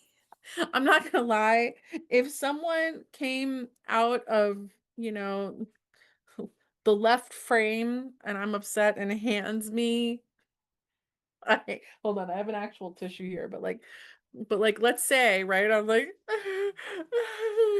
and then like you like see this thing come out of here, I'd probably just be like Is that like been used? yeah, like no, you keep that. Because I'm always just picturing like those scenes in movies and stuff where you see these like old men Yes, some old just man like pull like just a yeah just giant hanky. blow yeah just blow their horn into this thing, and I'm just like, and then like these people, right, like so someone's like, oh, here, and they're like, thank you, and then they hand it back, and I'm just like, I would not accept a cloth hanky from somebody if it wasn't obviously like freshly laundered, folded, and had not been used. but you don't know what that laundry regimen entails. Like I feel like there has to be research about this somewhere. Um like did they did they scrape things off the hanky first? Like I could, both of my grandmothers are deceased, but I could have asked them because both of my grandfathers carried. I mean, up until he died, my one grandfather, he died in like 2006. he carried a cloth handkerchief. Sometimes it was like a Well, men's, like one of those, men's cloth handkerchief, white, kind of would have like the pinstripes kind of in the corner. And he also carried bandanas. My dad always carried bandanas too. You know. So, yeah, I don't know. I mean, I don't know. That's gross. yeah, to me, it's almost like the equivalent of like putting on someone else's underwear. Like, you know what I mean? Like, like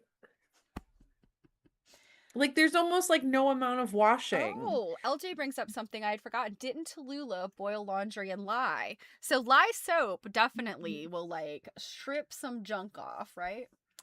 I bet back in the day they pre-soaked that stuff before washing. Yeah.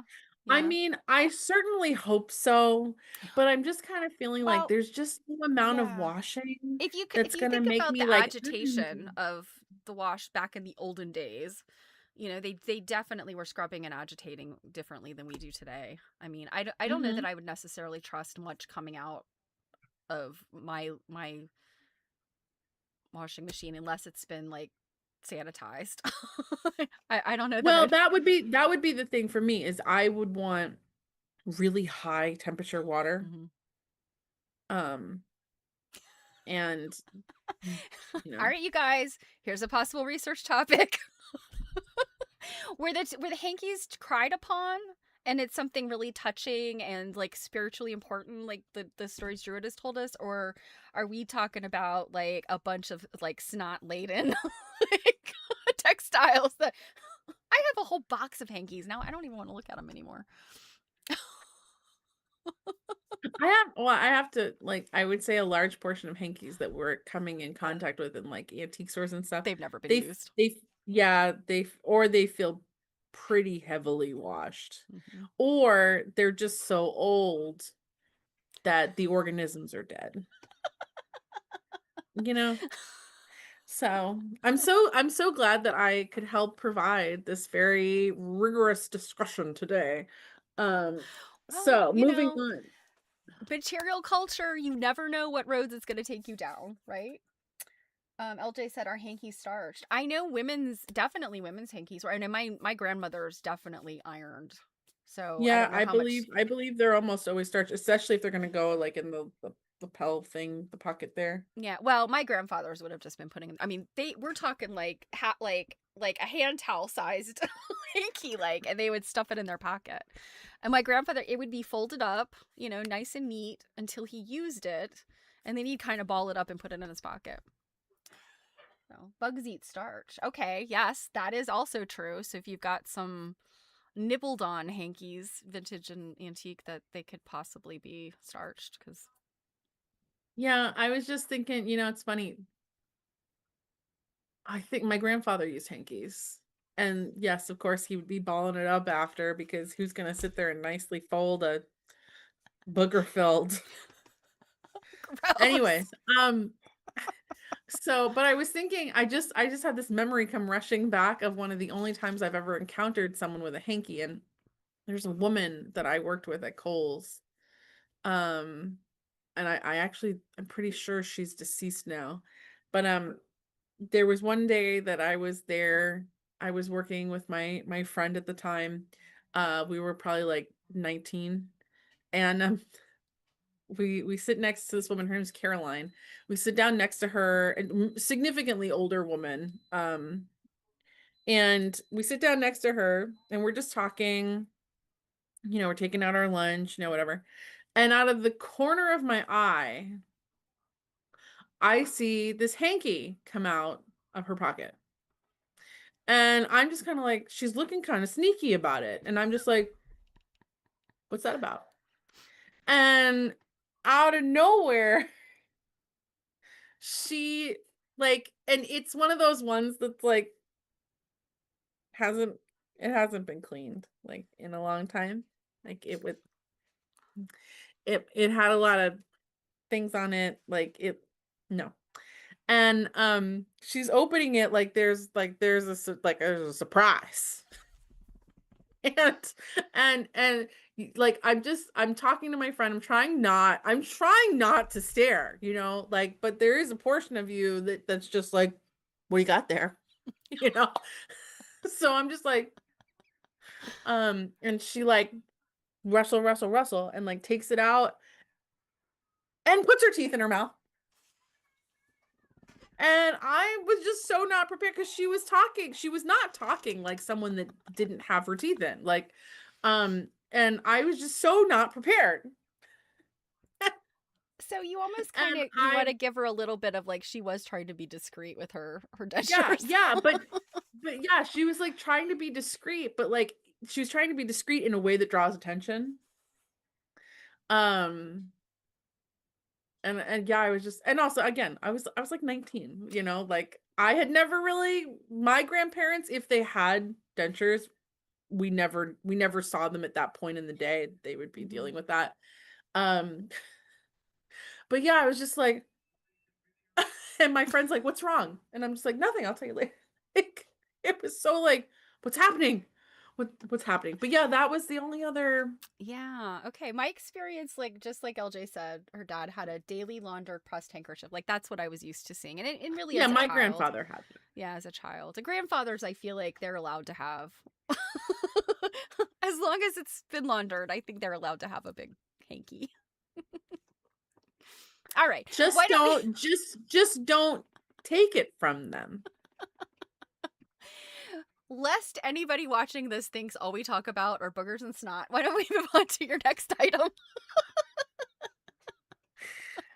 Hey, just keep making sure everybody's on their toes. So the next thing I got here is a set um of these clamps. Oh. Yeah. Now, that that top part, like explain that to me. This, No, like this, these little, it's like almost a little cage. Like what?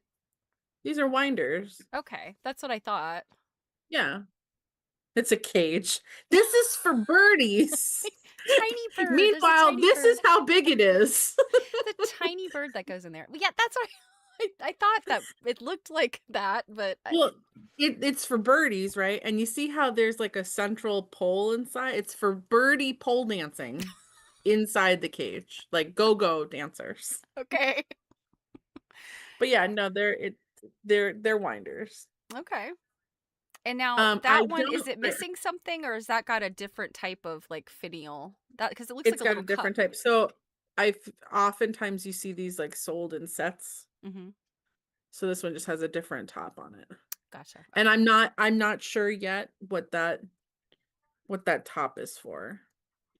I'm sure it's for something because it's like you could definitely rest a just trying to see if I have one or not.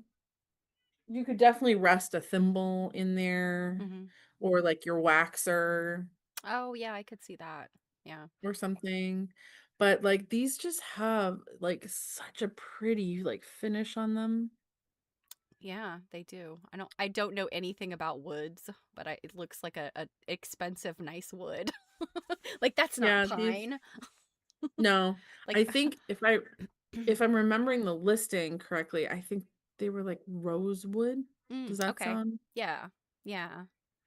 I think rosewood has got a darker, it's sort of a darker color, but it's not like mahogany. It's somewhere in No. the So middle I of like, was one of the things I was thinking about getting going for like this next like complete change. I'm thinking about doing like kind of a complete reset hmm of my cases. And for those of you that don't know, I just took the plunge on a third case that is right next to the register at because York. renting antique cases is like eating potato chips. You can't just have one. Well, to be fair, I mean, they're you saw how big they are. They're Yeah. not huge. Yeah. It's a limited amount of space. And it's funny, the one bit of space in these cases that I have the hardest time filling is the very bottom.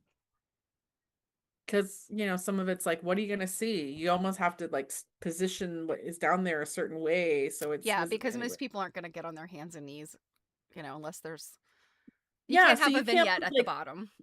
Yeah, you can't have like tiny little interesting stuff down there. Like, anyways. So yeah, so this case next to the register came up like 2 weeks before the end of December, and it was like, hey, are you interested in this? And I was like, yeah.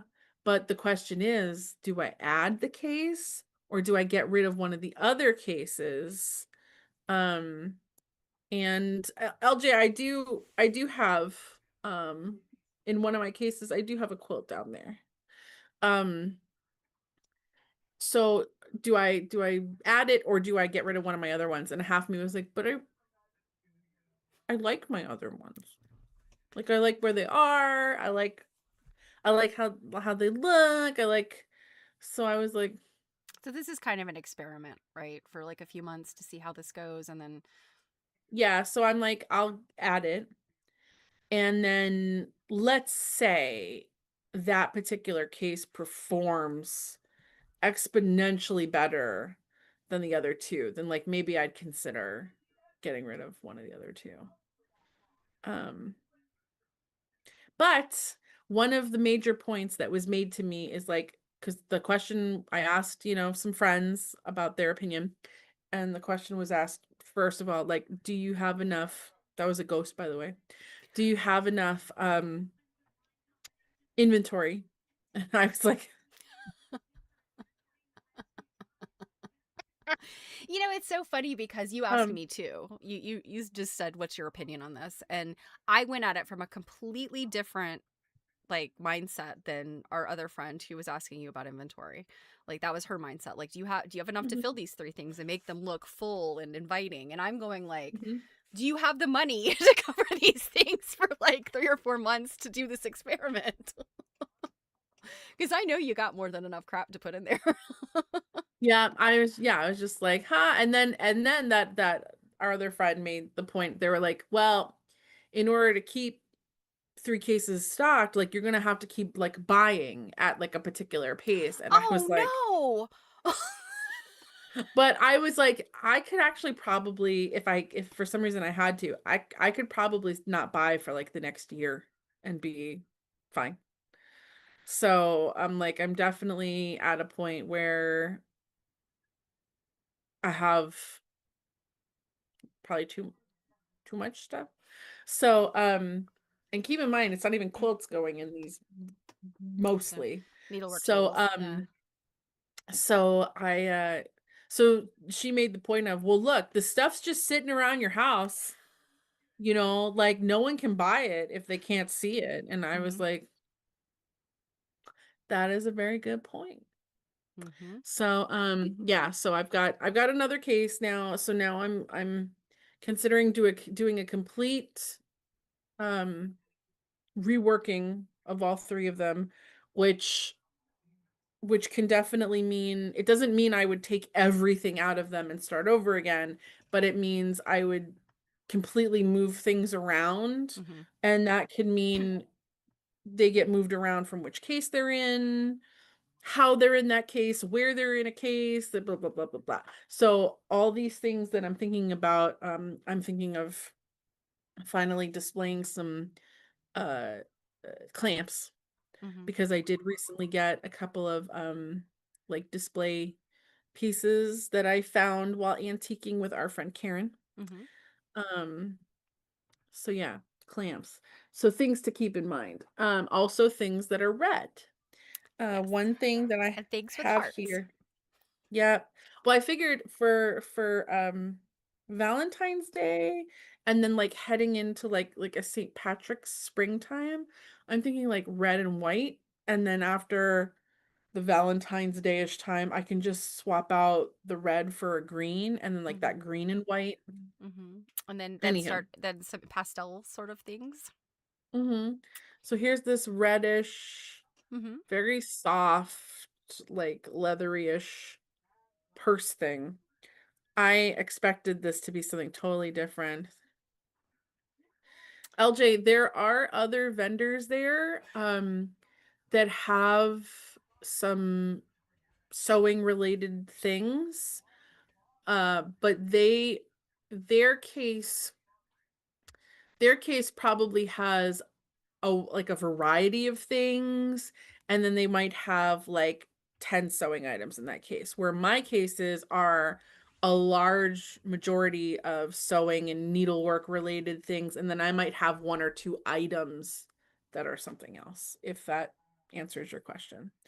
Um, okay. So this Percy thing, right? It's a good size. I expected this to be like a complete like sewing travel set, okay? Mm-hmm. Good Lord. And so this is from the auction. Yep. Oh my goodness, are those all needles? Those are all needles.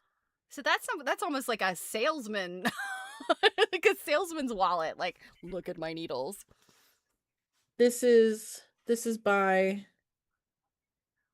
John James and Sons. Oh, John James. Okay. Um And yeah, it's just this whole big I thought of you at first and I was like, wow, does Stephanie need any needles? Because like it's just so many Yes. needles. I mean, me, I would definitely be like, oh, I need that. I need that. That's the size I need. That's interesting And though. then there Yeah, I kind of wonder. I mean, is that something that like somebody who sews a lot would have been buying?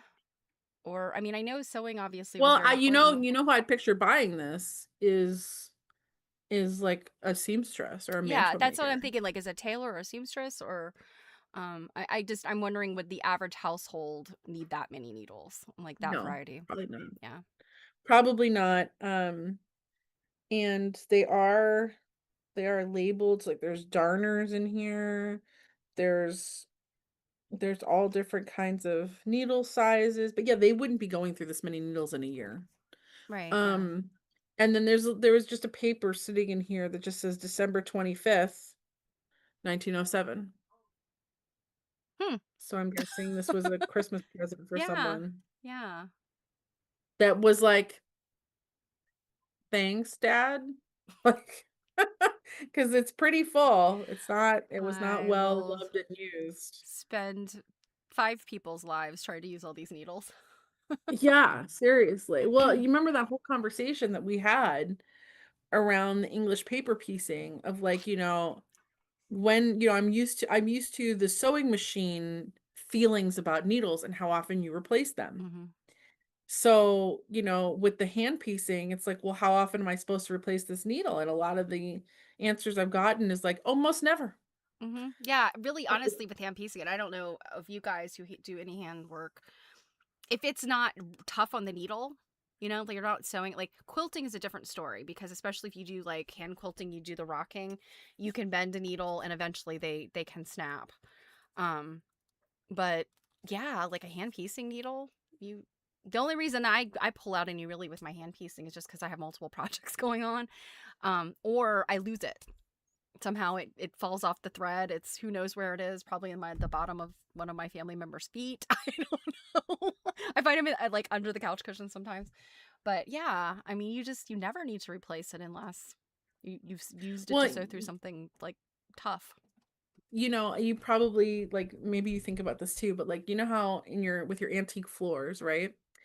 And as the floors get older and like things shift and stuff, you start to get like gaps in between the boards. Hmm. Um, I have huge there's gaps. oftentimes, huh? I have huge gaps because they filled ours Yeah, with pitch. I've got some good sized gaps too. And every time and I'm looking at some over here, but You'll every see a time I'm glint. like, yeah, like every time I'm like noticing them, I often think like, how many needles and pins are really in these floorboards? Yes, From, I because this actually. house this house was built in 1880, so I'm like, regardless of who lived here, which I'm assuming probably at the time based on the how this house looks, this was an Hmm. upper class Yeah, family. yeah. There were women sewing in this house, Hmm. whether it was in the servants' quarters or the women of the house, like there were Hmm. people sewing in this house. Sure, And I'm yeah, like, and yeah. I'm I really know there were wondering people if sewing in my house because I think the house was originally built by a school teacher. Was like mm, these houses were like the working men's cottages, so it was like there was this landowner. I live in I probably shouldn't put this out there on the internet, but it's a big enough town. I live in Reisterstown, Maryland, which is northwest of Baltimore, and there was the Reisters had this enormous farm. They were the kind of the founders of this area up here. And as they had more workers and they were kind of sort of building out the farm, they needed people like to do other stuff. So like a teacher, because there's children here. So these houses that like sort of all the way down the row, we all have like the same house.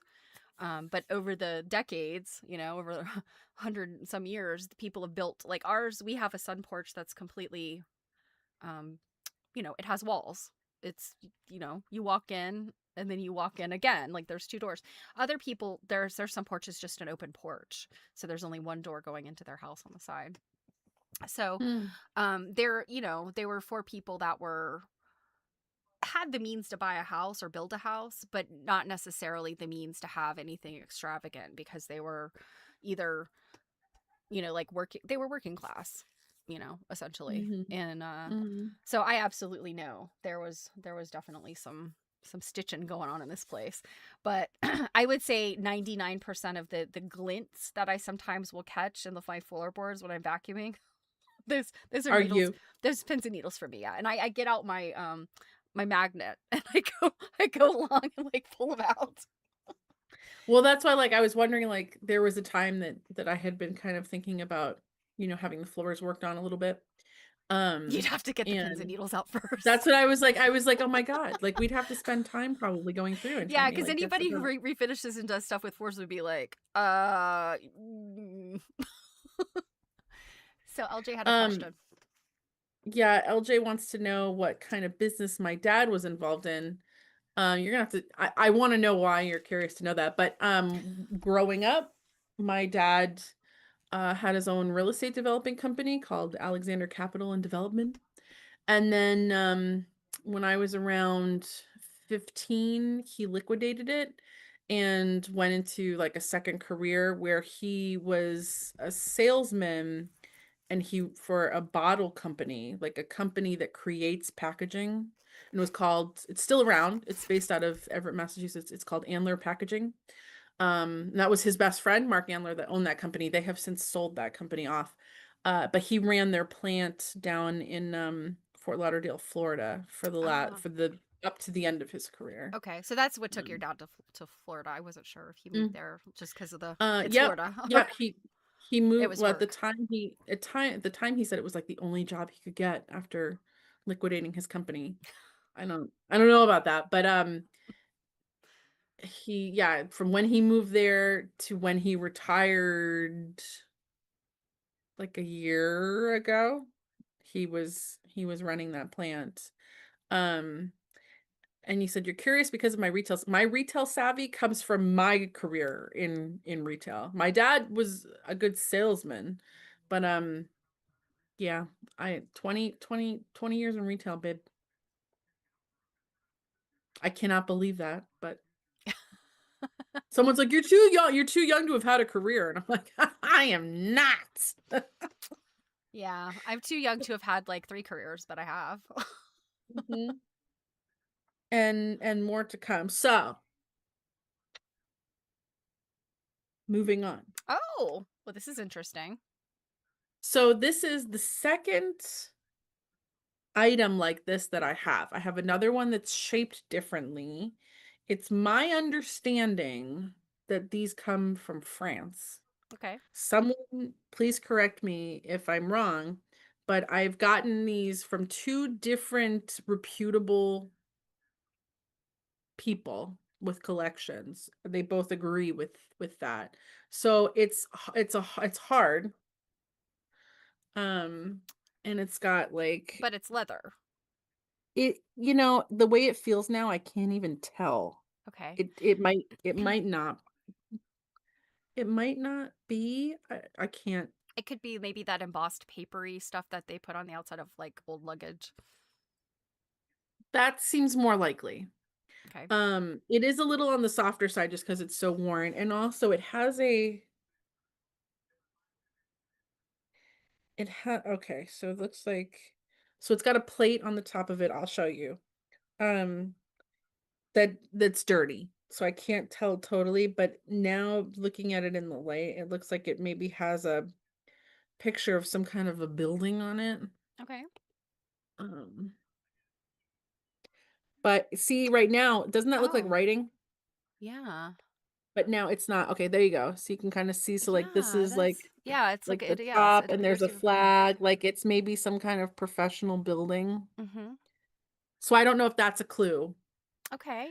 Um, Yeah, and it looks like but there's like little hobnails or something on the top of it. Like I don't are those decorative or is that part of that's all decorative. yeah, okay. Little Okay. stars. Um, so this is like a traveling like little purse scenario. My I can get my other one if you want to see what that looks like too, but it's like a little sewing. Oh my Like this right here goodness. is a little this little pin cushion Uh-huh.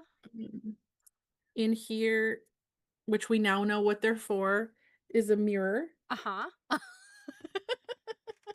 You I know, think up that's here. is that not our favorite thing is like I always thought that these sewing cases had mirrors because these ladies were just vain while they were sewing. They wanted like I don't think they were just vain. I think like society decided like, well, you can't look like crap while you're sewing. I I Make guess sure I if while think you're sewing you get like a gentleman collar. yeah. I think where I really was going with it was that when you look at like etuis and stuff, you often have kind of like personal care items that are kind of commingled with sewing because that's just how women's lives were. And so I always looked at the Mhm. mirror as just sort of being a grooming tool that was kind of included. So it Same. wasn't like I don't think my mind was really there with like, oh, they were so so into themselves. But You're so I was just vain. looking at it from the perspective of, oh, you got your mirror, you might have your manicure scissors, you got the stuff that you clean You out from under your probably nails. think this mirror's about you. You're so vain. Yeah. But just and Um, of course our regular friends here, they know these stories, but for anybody who might be watching who's not has not heard the story before, they actually were used to reflect light. So if you were sewing by candlelight, gaslight, or the dying light of the day, the mirror would help reflect more light. So and that and had never occurred to me until somebody said, no, "Duh, Stephanie." this thing is also semi-coffin shaped, in my opinion. Yeah, it is an interesting shape. Um Mhm.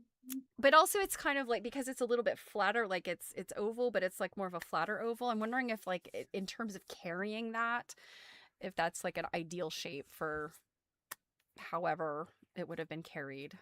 Is it carried over the Um, arm? Is it carried by the no, hand? hold on one second. Let me just close it. And you always want to be so careful. So what's interesting is the way the straps are.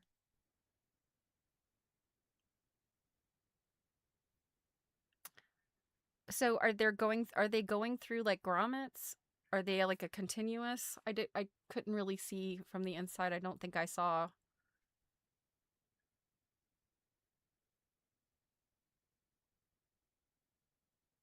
Let me open it again, Stephanie.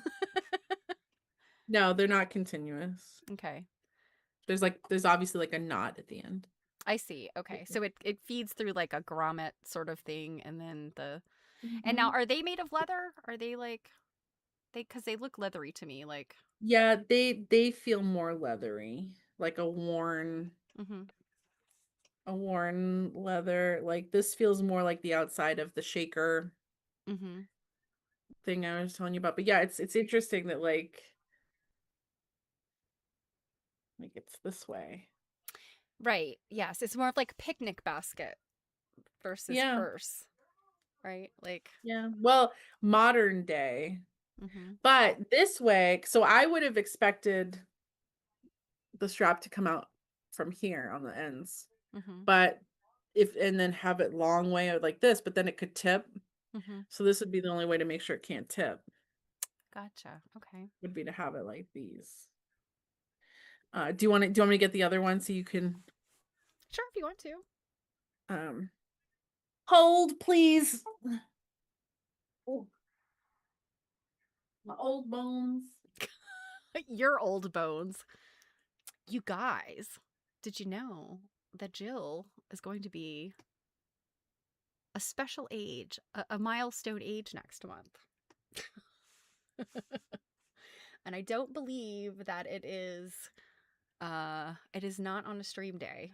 Um and I think she said she doesn't want to do a stitch and glitch that day. So, and I'm actually out of town that day. So, but yeah. Oh, so, embroidery question for me: embroidery floss versus number 10 crochet thread. Can one be substituted for the other? Oh gosh, I'm trying to think. Like 6 strands, the same thing. So I would say yeah. If it's the same, if it's the same thickness. I think that crochet thread often is like it's not as it's been twisted tighter. Like it's more firm than say a floss. So I guess it depends on like what kind of embroidery look like you're looking for. If you do need a thick thread, it's going to be more of like a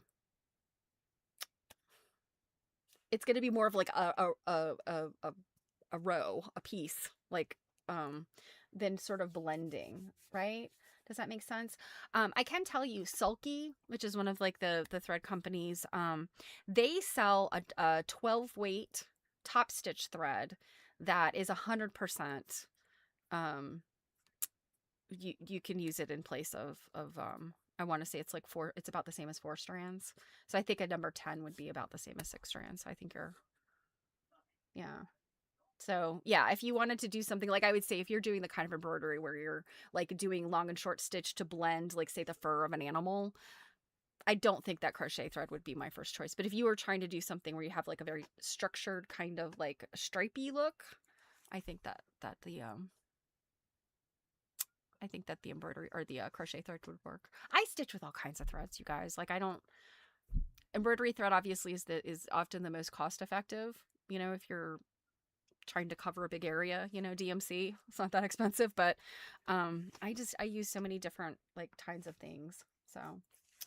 So 2 strands to fill in 2-inch shapes. Yeah, that's pretty big.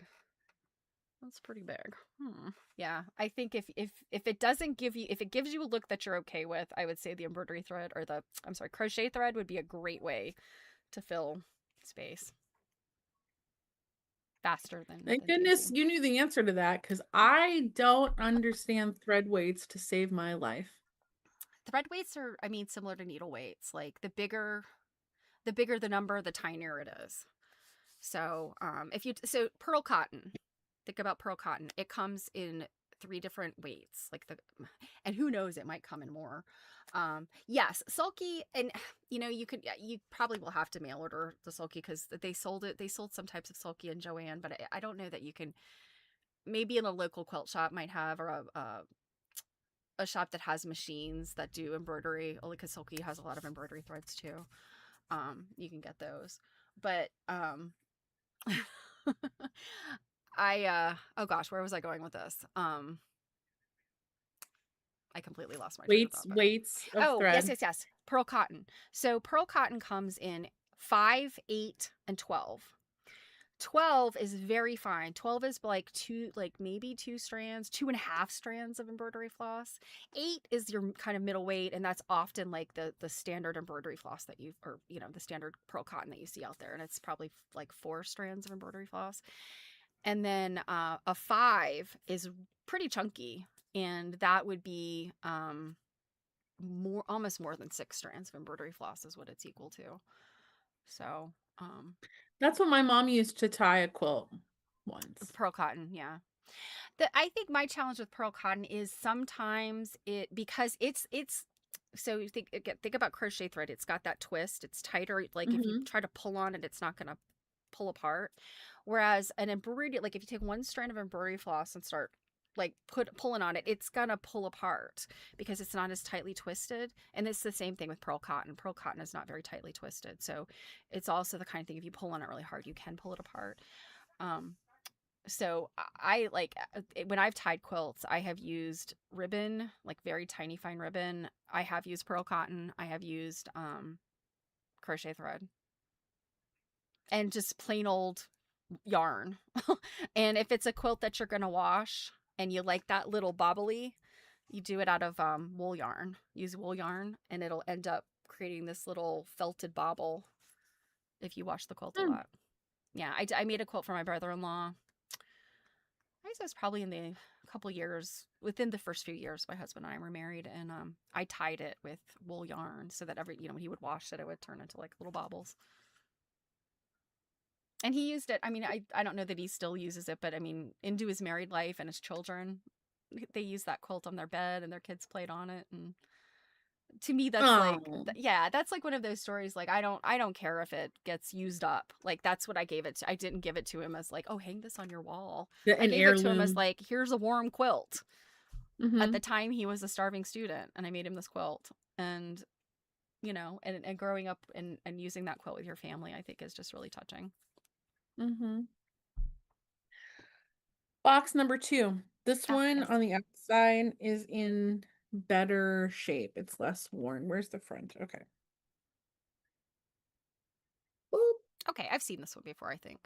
I think. Or maybe not. I don't This know. one reminds me of a cask. Like, this is a cask, right? It's like a. Okay.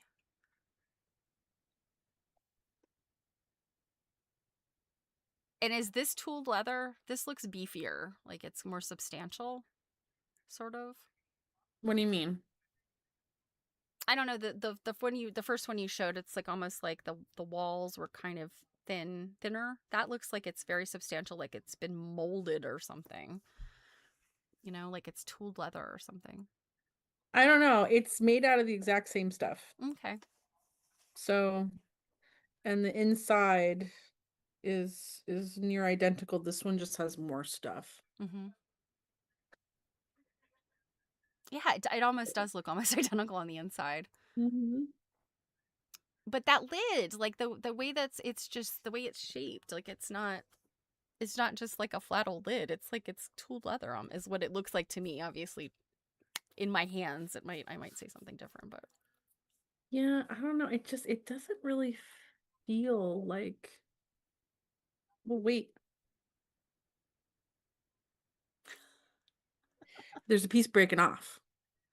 oh, is there an opportunity hole? Yeah, it almost feels like wood.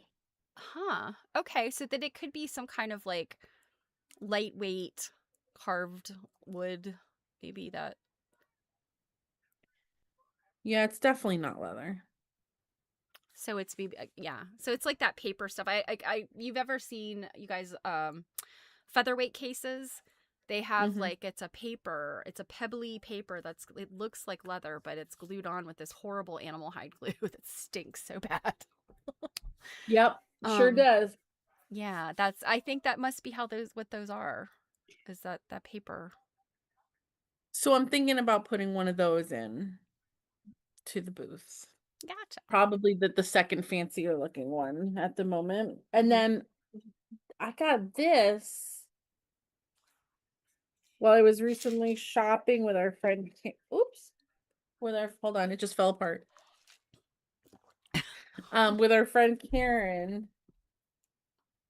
and okay, it has a drawer in it that just went um and this looked very kind of folk arty homemade to me because I've just never ever seen one before.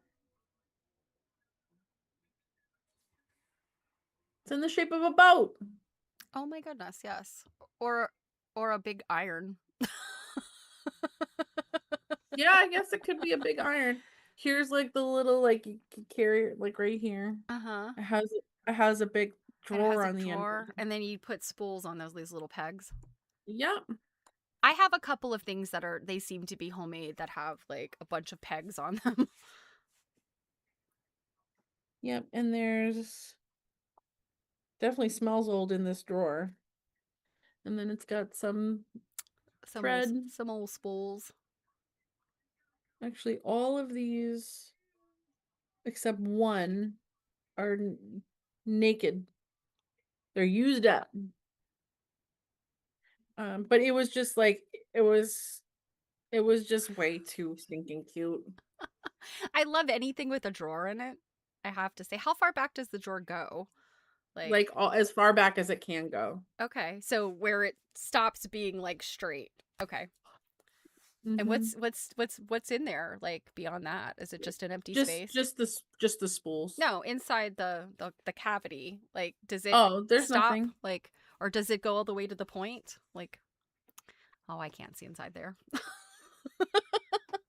Yes, it goes all the way to the point. Okay. So it's made with like 4 pieces of wood that Mm-hmm. are shaped like that. So you could hide your money in there. Yeah, that's what I was saying. Like, is there a space behind the drawer that you could hide something? Oh yeah. Because this end is Uh-huh. Yep. squared off. So there would definitely be cavity space in there beyond. Stick your secrets in there.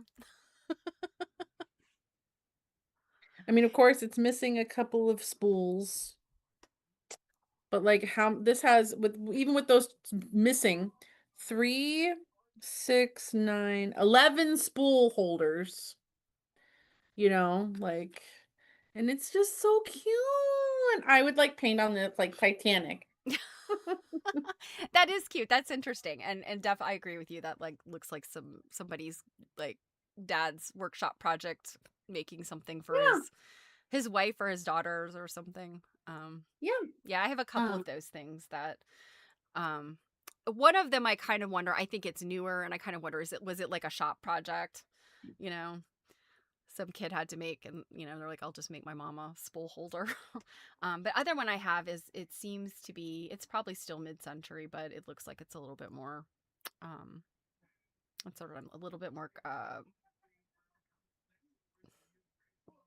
sophisticated, maybe, and in terms of the needle or the woodworking skills. mhm. So this last like sewing needlework box reticule thing is living with me. Okay. So don't get any ideas. Okay. And this particular one is the reason why I bought the lot. Okay. Oh my goodness, holy cow, look at that. Now So that, it's if all, yes, that looks like is it velvet? yep. Oh my gosh. And then are these things like, are they pieces of metal that have like grommets, or not grommets, but like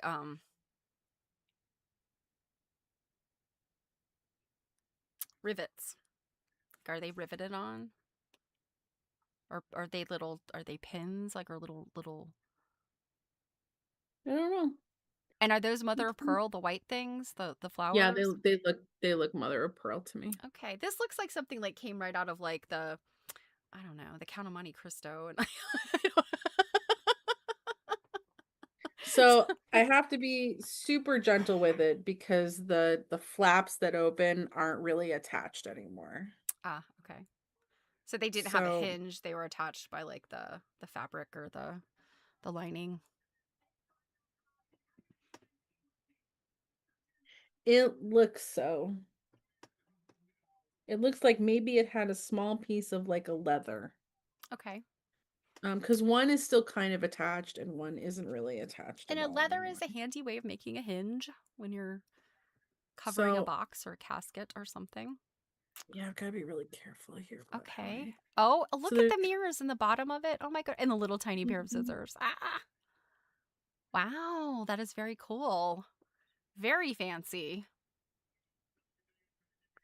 Okay, so now it has one of those like crochet hooks Okay. that you can change out the end, Uh-huh.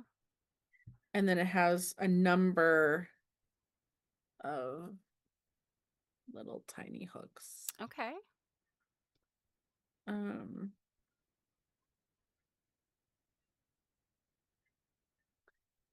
Scissors, Those are adorable, little teeny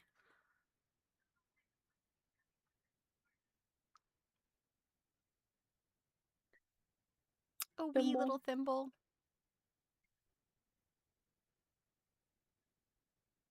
nothing in here but needle case. Okay, that's pretty. It's kind of faceted, sort of. Mhm. And then it's got some thread winders, two of these. Okay.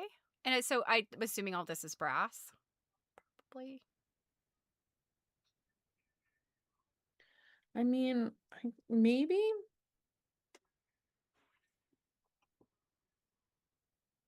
It doesn't have And the then right it's got, shine as gold. yeah, I'm not, yeah. It strikes I me as definitely don't, brass. no, I definitely don't think they're gold. I definitely don't think they're Strikes gold. me as brass. Yeah. Um, and then like a cute little like stiletto. That's a very tiny little fancy stiletto. Hmm. Definitely has lots of spots where it's missing tools, but I got it mostly just because I love the outside. Yeah, that is really interesting. That looks like something like that you'd open up and it would have like the Habsburg diamonds or something. I don't know. Yeah, it feels like very like special and princessy to me. And then this one too. Yeah, I was gonna ask about I saw the chains. Okay, Hmm. so they're sort of in the corners of where the thing comes open. Can you just like imagine just like, so I'm going to grandmama's and like this is what you're like here. I love it. And the velvet is still velvet. Yeah, it looks like it's in really good condition. Like the outside of it seems Mhm. very like good Yeah, condition. I'm wondering if like the fact that like the leaves opening up, I'm wondering if like at one point maybe like it had been like smushed somehow. Mm-hmm. Because the Well, bottom, the base is solid. yeah. Um, Well, just wondering if maybe like the hinge mechanism was leather. I know sometimes leather can dry out and just be even though like the rest of mhm, it might be in good condition, the leather just dried out and kind of like crumbled or dry mhm. rotted. I need to get to the point of turning lights on. Yeah, I Hold need on. to get to the point of eating. I'm starting to get hungry here, you guys. Chicken sandwich talk is getting ready to come out.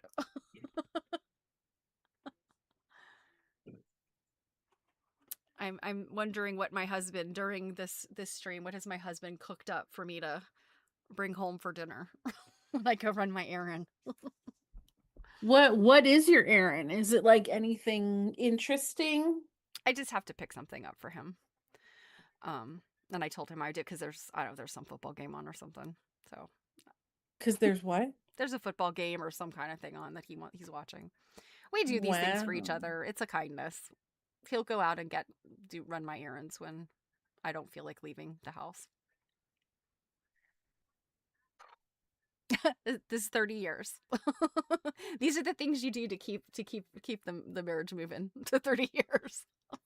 I would also argue like this is the thing you do when you want to talk him into getting takeout chicken.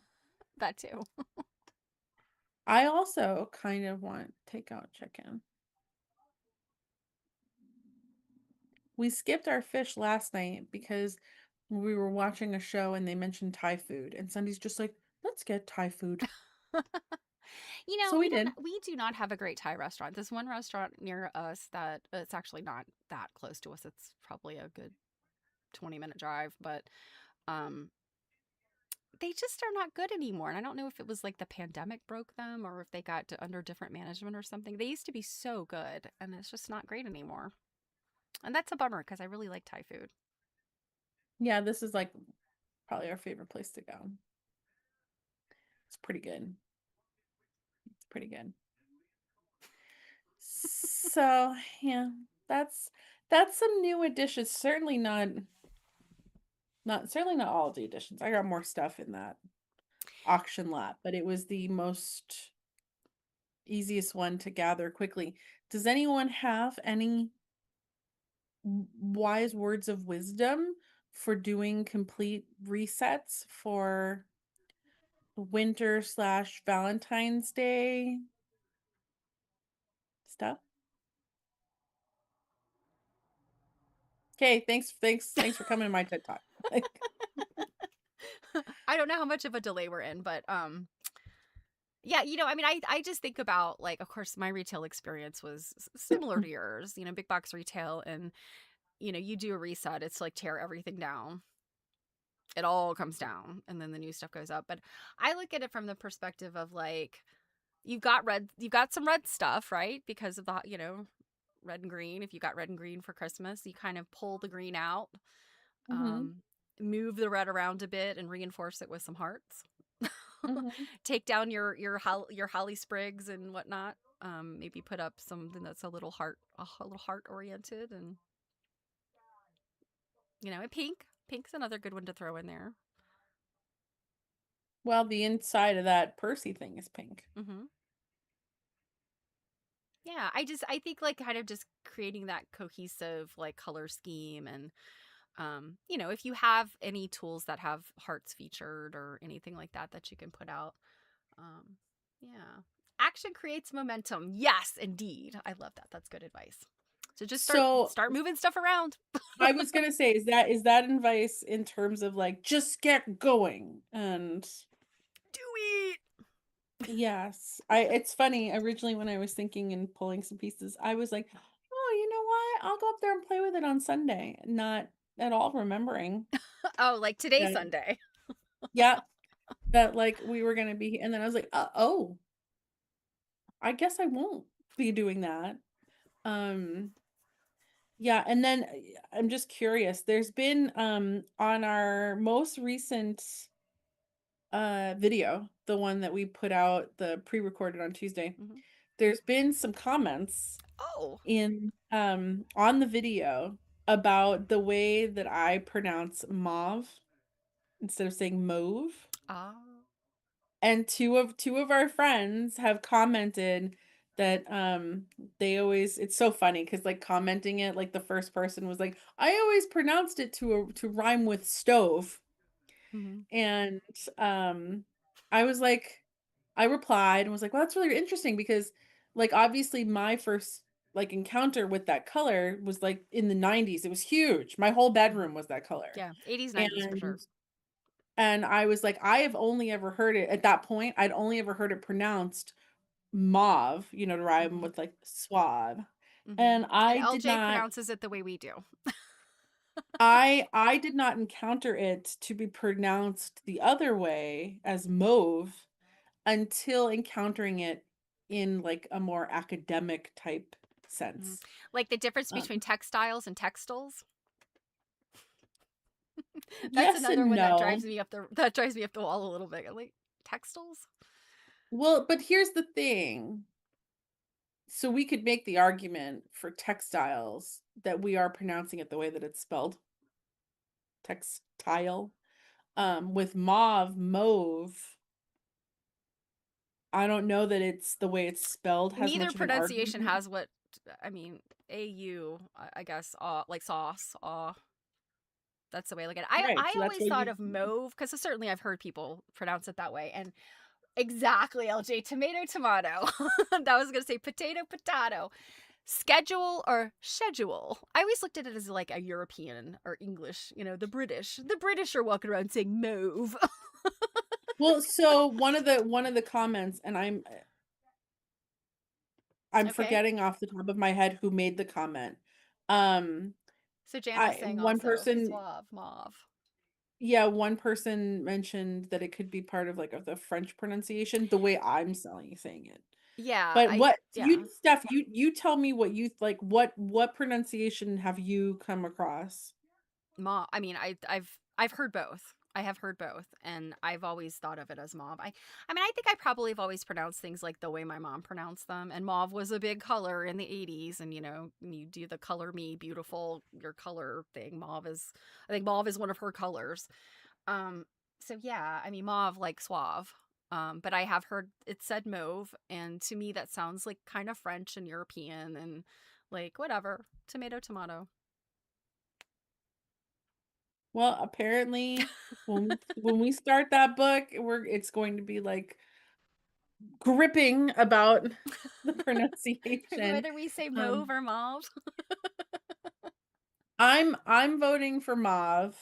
Um, you know what else is interesting too is that at least by the time I was encountering the color, it's far less purple than it looks like it used to be. Yeah, it's like kind of a pinky purple, but also with almost like a tan in it. Like I don't know. I Yeah. don't think of Yeah. mauve as being like particularly purple, but also it's not particularly any other color either. So it's like you kind of have to put it in a Yeah, it's couple. certainly not a hot pink, that's for Yeah, sure. it's sort of pinky, but it kind of has some tannish tones in it, I guess. I don't know. I mean, I look at this and I think like, is this mauve?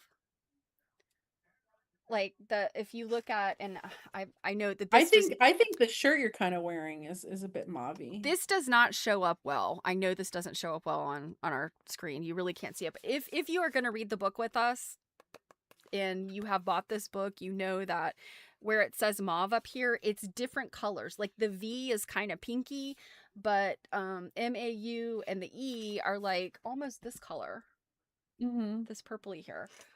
Maybe a little bit lighter, a little bit paler, lavendery. And you're saying what? This is mauve? It looks on my camera, Oh my it's dear, looking this is mauve-ish to red. me. Is it really red? So this is one of those, the textile is that burnout that it's supposed Yeah. to look like an old, you know, and but the if you pull out like one, so look at the zipper. The zipper, it's kind of a coral color. It's sort of like a corally red, but it's got lots of white in it because it's supposed to look like an old sweatshirt. So So your sweater on my camera looks like it matches the pink blocks behind you. these, Yeah. uh, Now your sleeve looks red. But like the way the light was hitting you, mhm. it totally Yes, when looks I like pull away from it, yes, they do look yep. very similar. But when I'm putting it up Hmm. here, Yep. Now it and that looks way, red.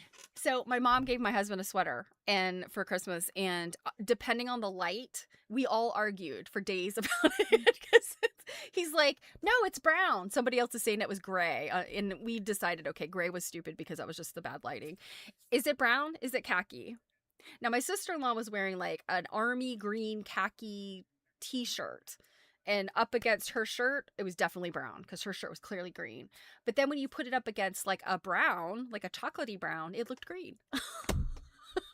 This is the thing about color. Like, even when you're in the same room as the color, Wow, everybody sees it a little bit differently. that was the gift that kept on giving. Like, who would have thunk, it was your mom, right? She was like, "I'm gonna give this gift, and we are going to engage in spirited debate for days about this gift. Yes. We will Yeah. exercise our minds as well as keeping warm." Yes, we will also have those conversations about, is this navy blue or is this black?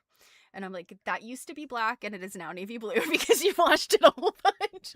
Oh my goodness. I bought a pair of like house pants for myself while I was Christmas shopping because the ones I'm wearing currently are so worn that I was like, I better get some more because I There's a if I wake up Lululemon one day situation.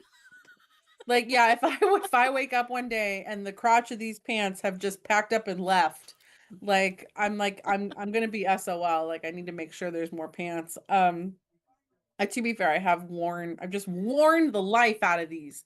So, I bought some more, the same brand, the same style. It's just obviously, like they change fabrics after a while and you're just Hmm. like, Yeah. but anywho, I originally wanted black. And then while I was shopping online, they sold out of the black. So I was like, all right, fine, navy blue. But when I got them, I forgot. And I was like, oh yeah, I got black one. I got a pair of black ones and I got a pair of red ones. And then when I was sitting in the sun, I was like, "Oh, oh, these aren't black. These are navy blue." But no one will know unless I'm in the sun. Exactly. Huh. Natural light is good for being able to tell colors.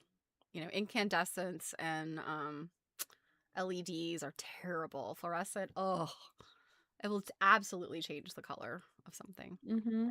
Well, Mhm. just think about some of the quilts we've seen printed in books, and we've actually seen the quilt with our own eyeballs, or it's printed in another book. Or actually, what were we looking at recently? I mean, I think it was Amy Newell's book. There was at least one or two quilts that when we went to the actual museum pictures, the colors looked completely different Well, because I of was the gonna say some of photography. that is just from people playing with the colors on the computer.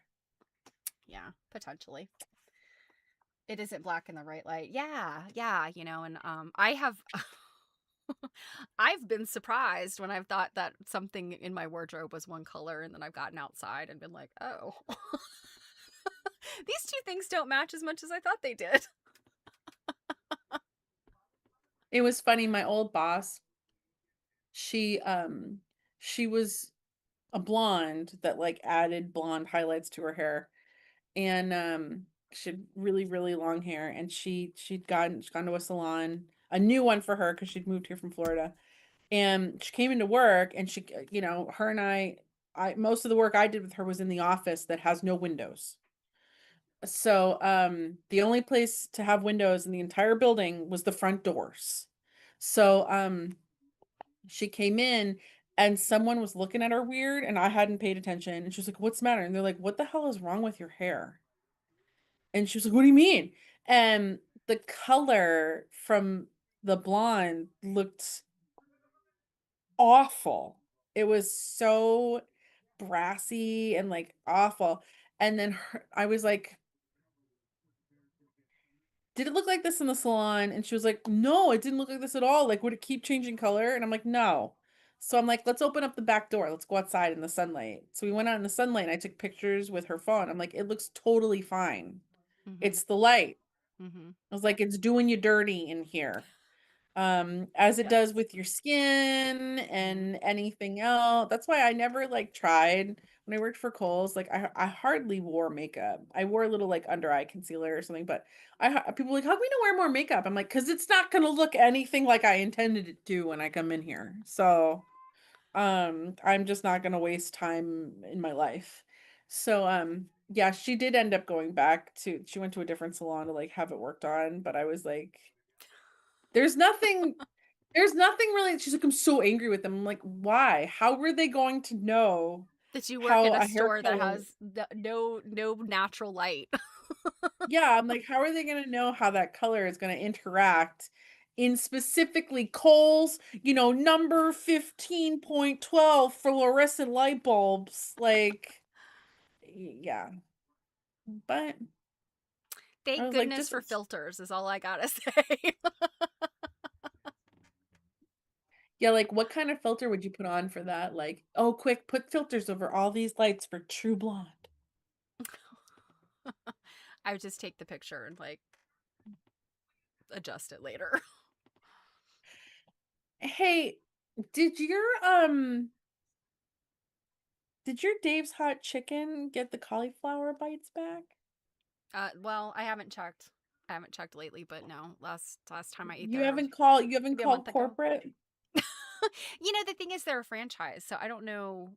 I'm not sure if that's like a franchisee decision or is it just that those are not available all the time. I don't know. It has really, really disappointed me, and I will come right out and say, Dave's Hot Chicken, I love you, but you got to keep the collie bites all the time. You're really digging into my interest in patronizing your establishment when I don't have the variety of fried items I need. I think they might be Okay. like maybe they're like a spring and summer thing. I don't know because Well, I mean, it yeah. could, yes, there could definitely be an issue with like crop stuff, but But half I of me feel is like also just I like, don't know. Like, is cauliflower like is that not a? Does that have a particular? I don't know. Like broccoli and cauliflower, like cruciferous vegetables. Do they have a like a? Are they a summer season vegetable? Because you think about um, root vegetables are very fall and winter. well, broccoli doesn't like the heat. Okay, okay. And I say this as someone who tried to grow broccoli last year.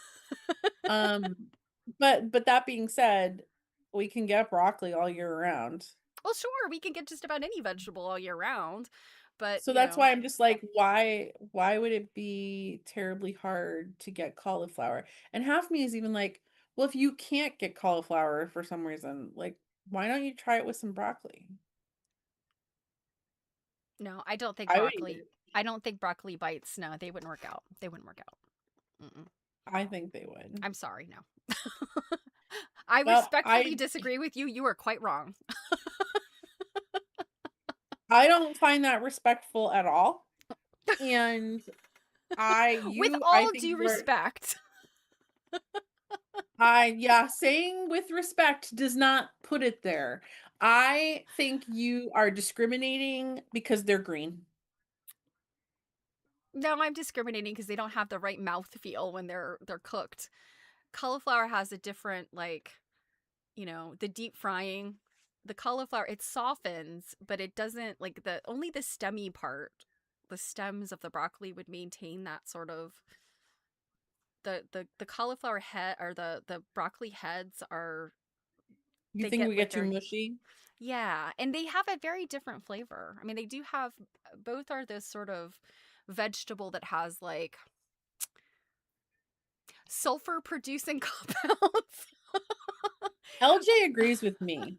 So But not the Dave's hot chicken like specifically I like will say the one thing that kind of creeps me out about the cauliflower bites at Dave's is they feel very chickeny. well that's my point. They have like the structure of them has like a bit of a I don't want to it's not a chew but like when you bite It's a it meaty, it it's a yeah it meaty. has like this very structured feeling like a piece of chicken might so it's certainly not a I mean I eat them on their own right because I'm not a vegetarian so I eat them on their own right because I just think they taste so good they're you know Well, then maybe it's your fault. Like maybe there's actual vegetarians out there starving because they can't go to Dave's Hot Chicken to get caught. Which is so funny because I'm like, if you want to entice vegetarians to come into your establishment, you probably don't want to call it chicken.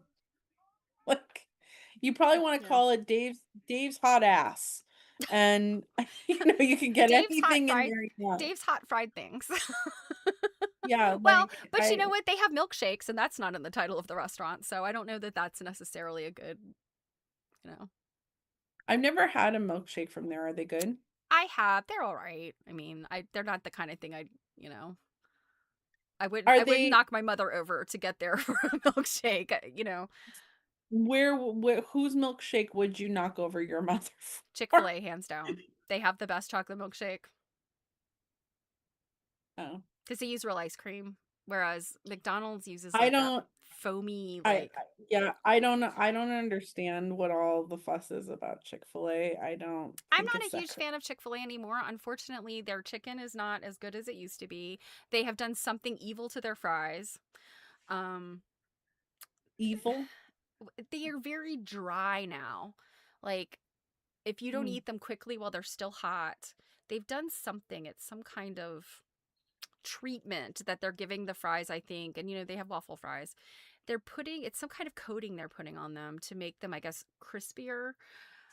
But they're just not, they taste like they don't have a potato flavor anymore. They just taste like pieces of like fried cardboard. Like they're just not good. So I feel the same way about the only thing I buy at Chick-fil-A is the milkshake now. This is a really oh, good milkshake. I feel the same way about when Wendy's decided to change their fries. Why do all these fast food restaurants ruin their fries? McDonald's the only one, and the only change they've made is they stopped putting like beef in the frying oil. Wendy's Because some fries used to be my vegetarians favorite. sued McDonald's, so they had to take that out of the. But otherwise, they're the same. Oh no, of course not, LJ. It is not real food. It isn't. It is not real food. But I don't Yeah, eat. we definitely And weren't like, yes, let let's me talk say, about healthy summer salads. I do not eat fast food very often. I will say that. Um, but it was one of those things. Like especially when my husband and I were both working outside the house. Like about once a week, it'd be like, just pick up something. And if it wasn't like a pizza, it was often Chick-fil-A because they had pretty high quality. But yeah, they just. Mm. I recently tried Raising Cane's and theirs was better than Yeah, Raising Cane's, Chick-fil-A. and I think what the reason why and the same thing I think with Dave's Hot Chicken is they don't spread themselves too thin with like a huge menu. I think any kind of place, Yes. well, no, whether it's like a restaurant, like a sit down restaurant, of any sort or whatever, the more things you put on your menu, the greater chance you have of doing all of those things badly. But if you have like a very narrow menu, you can devote excellence to, those meal menu items. So, yeah. Yeah. Yeah, I was just trying to Yeah. think. I think the last time I had any of this fast food that we're talking about here, it's probably been at least a month ago that I've had anything like that. I don't know that I believe you, but I will allow you to think that that's true. I have had pizza. Like I've had pizza from a pizza place, but it's like a sit down restaurant where we pick pizza up that because they have really good pizza. But yeah, for the most part, I mean, I cook at home. I cook, pretty much at home from scratch. So to totally change the subject here, because I'm getting very hungry. Can you believe that like on Tuesday we're gonna finish our book and then like immediately go into the next one?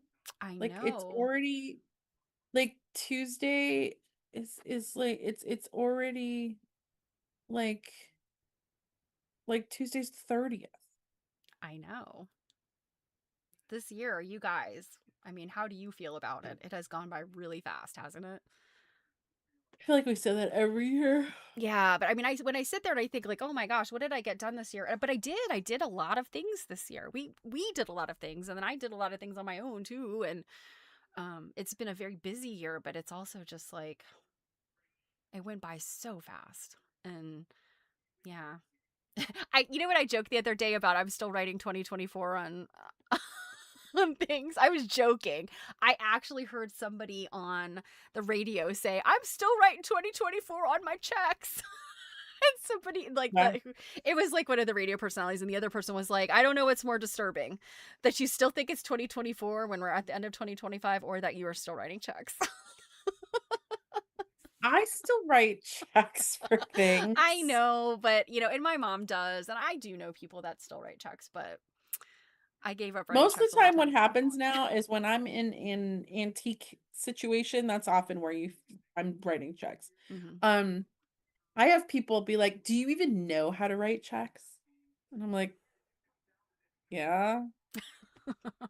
Do you even know how to balance your checkbook? Yeah. Do I do it? No, absolutely not. In my opinion, balancing your checkbook at this point is kinda moot given online banking, but, yeah, Okay, I'm Jared often sometimes has to writing write checks checks. too. Yeah, I'm often writing checks into, shops and stuff if I'm shopping.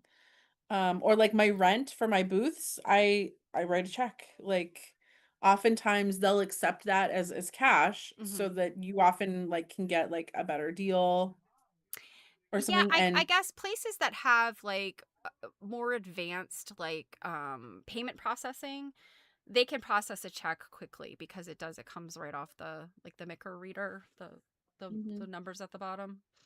Um Yeah, like and the reason for like antique stores and stuff to still accept checks is because if they want those sales in cash so that they don't have the credit card fees, because credit card fees really hurt small oh business. yeah, for sure. Um, they will take the check because if I go in there shopping, I'm not necessarily gonna have enough cash. Like, that's gonna having cash is gonna limit how much I can spend, Sure. Yeah. um, where a check won't, so Hmm. I will say that when I order checks now and they come with like 5 or 6 books of checks, my personal checks, I bought that thing in like 2019 and I'm still working on those checks. The same thing for my business checks where it comes with like the 5. Um, I've opened shop in 2022. I started sourcing in 2021. I've already had to renew those. Like, Okay. that's how much I'm going through checks. Gotcha. So, they are still in the world.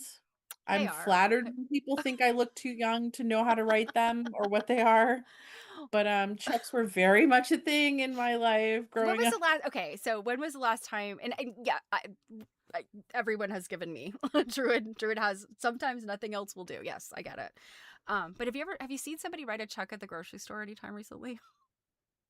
Yes, Really? but significantly older. Yes, like 80s probably. Okay, so the elderly are still writing. Yeah. But I will say that growing up, there were numerous times my mom wrote a check at the grocery store. Oh, sure. Yeah. Oh, absolutely. I used to write checks at the grocery store. I mean, come on.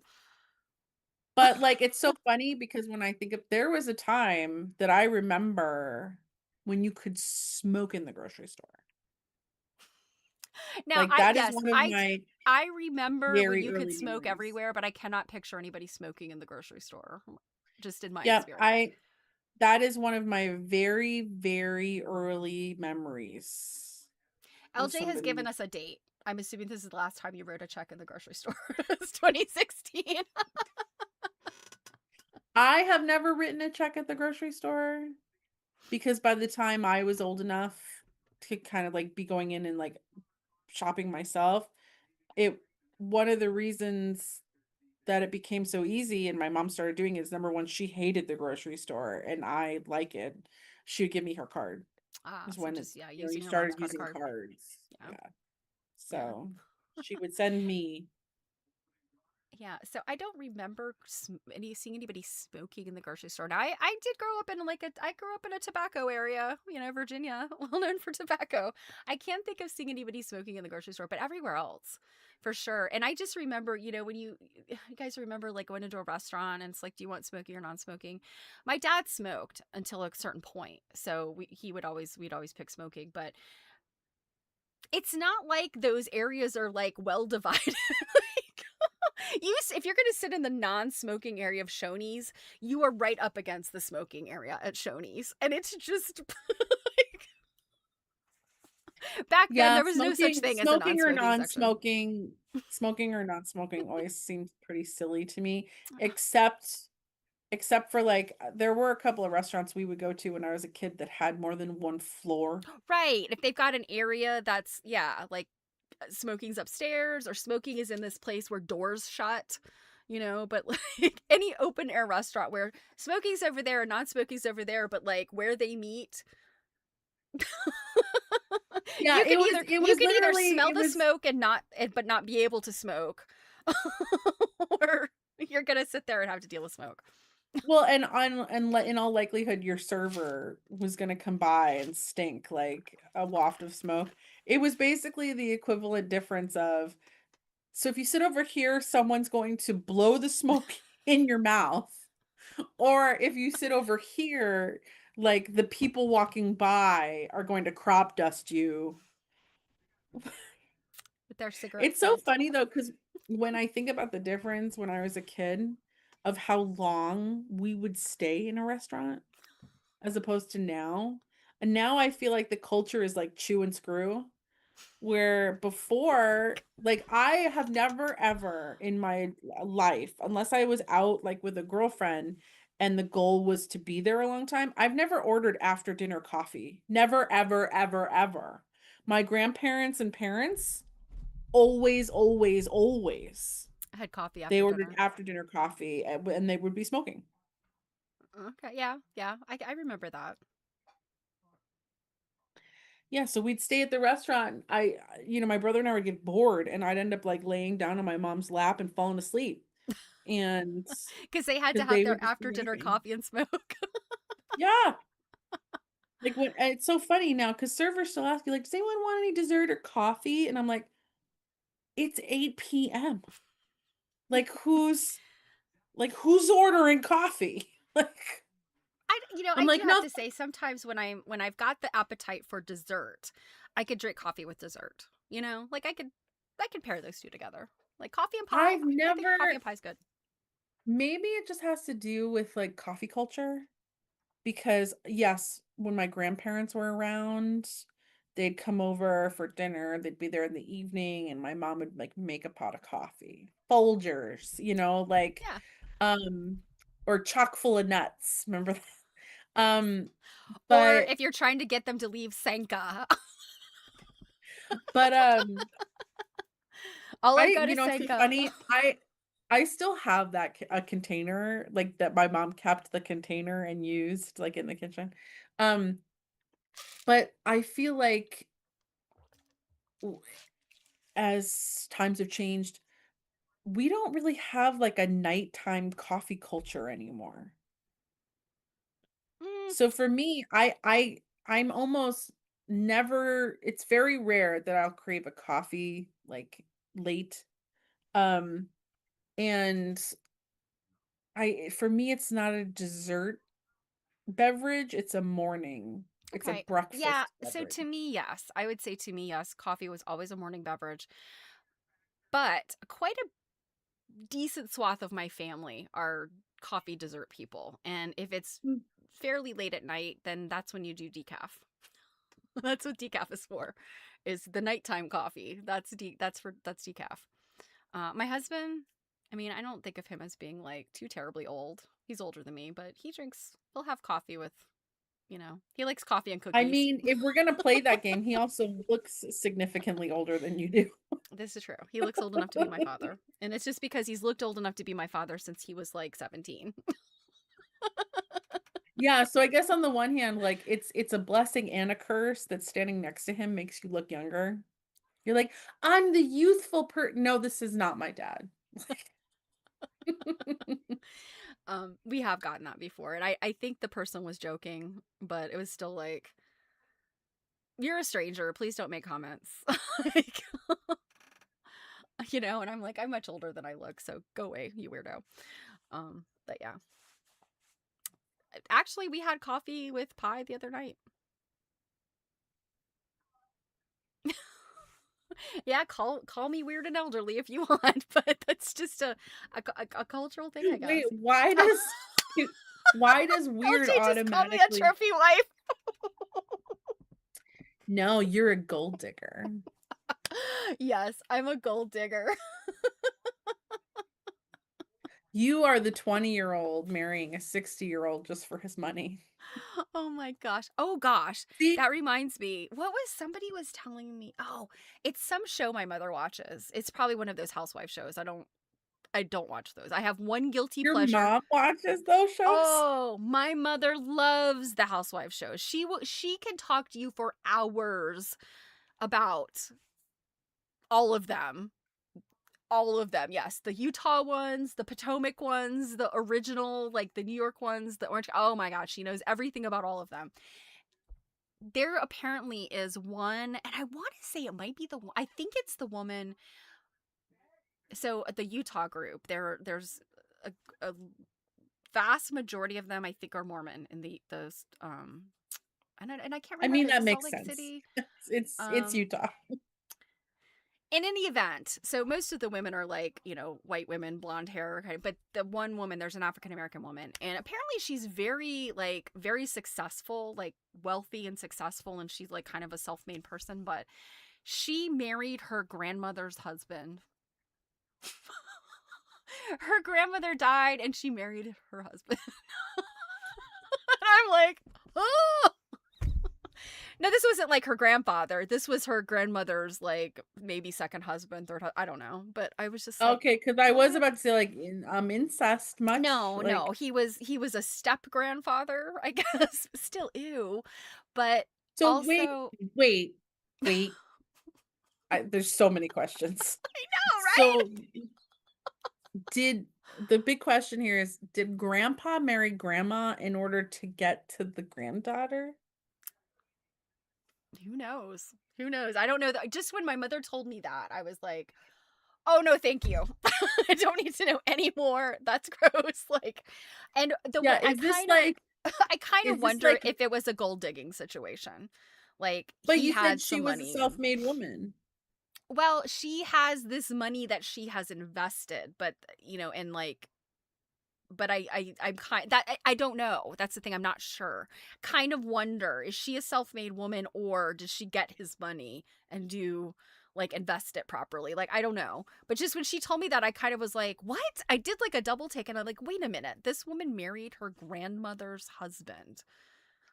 I don't understand that. That does not compute. Other than I'm marrying an elderly man for his money. But who knows? I mean, maybe he was not elderly. I don't know. Her grandmother could have been like, "You go, girl." Some much younger man. I don't know. I'm just like, what the hell? Yeah, so the next time you're out with your husband and like someone makes a comment about like, "Hey, are you and your daughter?" And I'm like, you'd be like, "No, no, no, I'm actually his wife." Like, "Oh, look, it's quite an age difference." She'd be like, "Yeah, I married him for the money." Well, I always tell people he's my first husband. Given how old you are, I mean how young, it's likely. Oh my goodness, too funny. Yeah, LJ says I cannot watch housewife or dating stuff. Yeah, I just that stuff just ugh.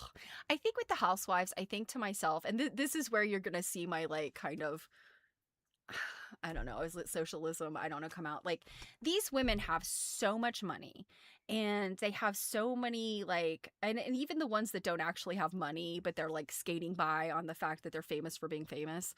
Um, they have so many opportunities and yet they act the way they act, you know, and I'm like a number of them have gone to prison, you know, because they have literally been involved in things that are illegal. But I just look at that and I think like you are not, other than being entertaining for the kind of people that like to watch that, you know, it's entertaining to my mother, so like okay, they are bringing nothing useful to this world, absolutely nothing. They are a No, I guilty think pleasure reality and nothing TV, else. the boom um of reality TV was like the downfall of human civilization. yeah, now of course I Because do when have you think about it, before it became a big thing, remember the only reality TV that was out there was The Survivor. Real World on MTV. Oh, that, yeah, that's right. The Real World, and then we had Survivor, but although Survivor's more of like a game show, really. Yeah. Mm-hmm. And when it was just The Real World, that kind of reality TV was nothing like we have now. Yeah. Yeah, exactly. Good Lord. Exactly. I do have to say, I have my one little guilty pleasure. I do watch one reality show, and that is Below Deck. And the one thing is because have worked in the maritime industry, so I know a little bit about it. But we have a good friend who actually was a yachty for a number of years. She worked in that role, so I always like to watch those shows because I know enough from like from her stories to kind of know, and also from my own experience in the maritime industry, like some of that stuff. And I just think like, oh, you people. The only ones I've been able to kind of get into are the ones that are a little less drama, like hoarders. I've been able like stuff that's like see on the inside of like what other Sure. people And want. Like, some of those are seeing on the inside and it is like heart-wrenching stuff or it's painful mhm. stuff that I don't necessarily It's want so to see. funny. I used to like watching like medical procedure shows. Yes, my mother has done a number of those. She's Dr. Pimple Popper is one, which I'm like, no thank you. That there's also the surgery ones, like yeah. I can't watch them anymore. I used to be able to. How I to do can't away watch with your them. spouse kind of stuff. Like that would be Snapped, maybe. That's the Oxygen Channel, or oh, what's the other one? Uh I mean, there's is a it bunch of Discovery? those Is it channels like now. it's a version of Discovery, I think. Is it But Snapped isn't reality TV. no. No. But I'd say that a lot of those crime shows now, there's so many times I've watched shows like that, and those have been around for decades and decades and decades. I used to watch stuff like that as a kid sometimes. Hmm. There have definitely been times I've watched those where I was like, why are they telling people this? Like, aren't they just telling people kind of how to beat a lot of that stuff? Like and get away with. You would think, but criminals, stupid criminals. But that's just it. A lot of people that end up on those shows and think again, there's so many of those Hmm. shows. Um, and maybe the ones that have, I don't know, like the Zodiac killer, like, Dahmer, like more prolific killers that like they end up having a whole special about them. Like, there's definitely people that are smarter, I guess, that do watch those and like, they've got to be taking notes. Sure. Well, I mean, it's getting to be about chicken sandwich time, but what I would say about that is people are stupider than you think they are, obviously. Um, I'm not smart enough to be a successful crook. I think so. Let's give the example of, I mean, a very recent horrible tragedy, which was the Brian Koberger, the guy that killed those four college students. And he Mhm. was a criminal science major, and he thought he could commit the perfect crime. But he didn't. He was very stupid. He left evidence behind. He had done so many creepy things. He had stalked these people, people had seen. Like, if they didn't right away realize that it was him, like I think they pretty quickly realized, putting two and two together, they knew it was him. Um, I'm a little offended by how much you're underestimating me right now.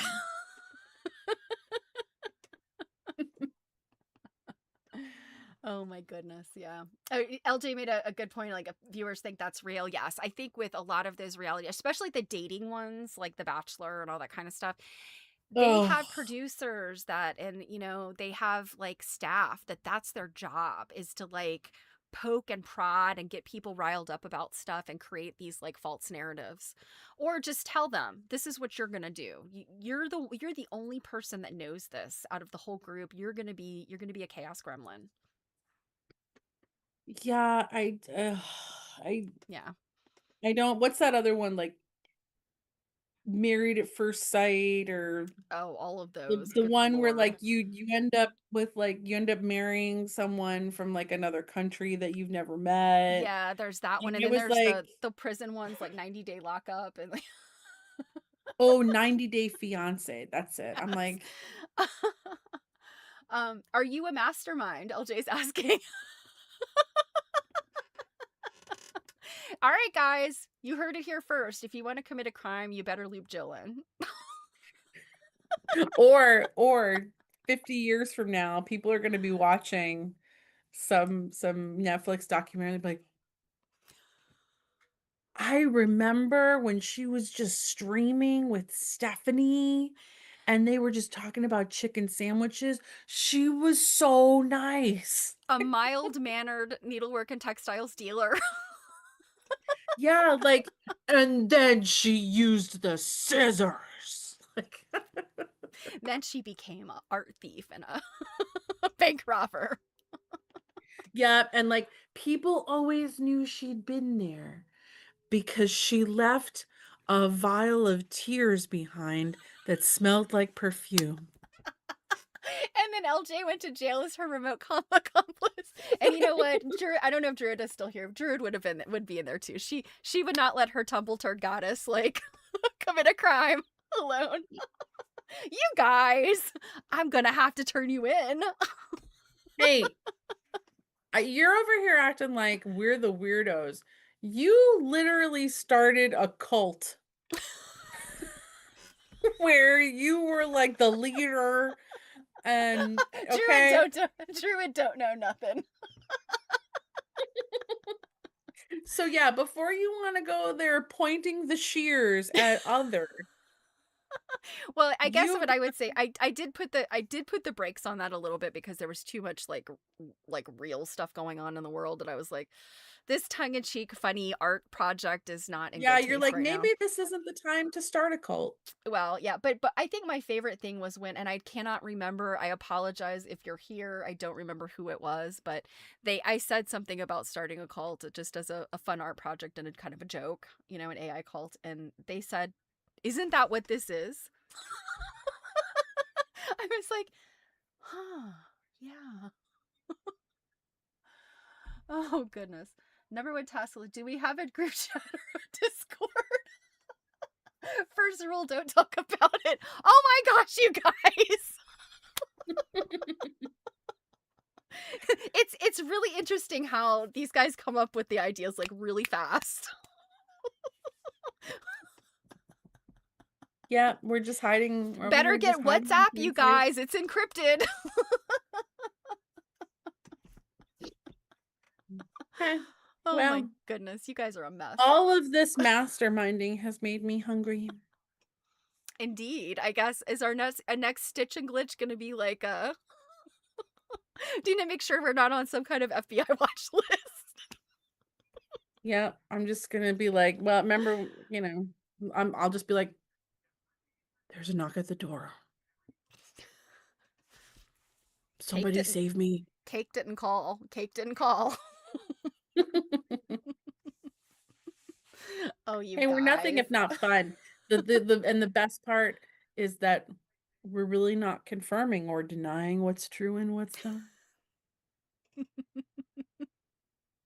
Never know. Size 9 needles or size 8. It's all coded, LJ. It's all coded. The bigger, the better. Oh my goodness, you guys, you were too funny. I needed this after my hectic Christmas. I needed you I guys to told make me you. laugh. Hmm. Yep, I told you we were gonna need some friends and some laughs and some chicken sandwich discussion. Oh Druid's my goodness. asking if you're back on Twitch tomorrow. Um, if tomorrow is Monday, yes, ma'am. Mhm. Oh goodness. Yes. Yes, LJ just said size 9 or size 8. Yes. So 9s are smaller than 8s. Yep. Well, I had said the bigger the better. Hmm. It was that moment in time that I wish that like my mouth could like twirl up like the Grinch's when he smiles and like then like his eyebrows like also like twirl. Don't you wish your face could do that Yes, sometimes? indeed. I do. I do. Well, I guess it's time to call it quits since it's Yeah. dark. It is definitely chicken sandwich o'clock for sure. I need some cheddar. Yeah, that's what I was just thinking. I'm like, I might have to dig my Cougar Gold out and have a little snack before. Mhm. Mhm. Well, you guys, if you follow me, we'll see you tomorrow. And if you don't, we'll see you Tuesday. We're gonna get our Finish up our assignment for book. the new book. So, Mhm. Mhm. Mhm. All right. alrighty, guys. Thanks for hanging out. Yeah. Happy Sunday. Bye.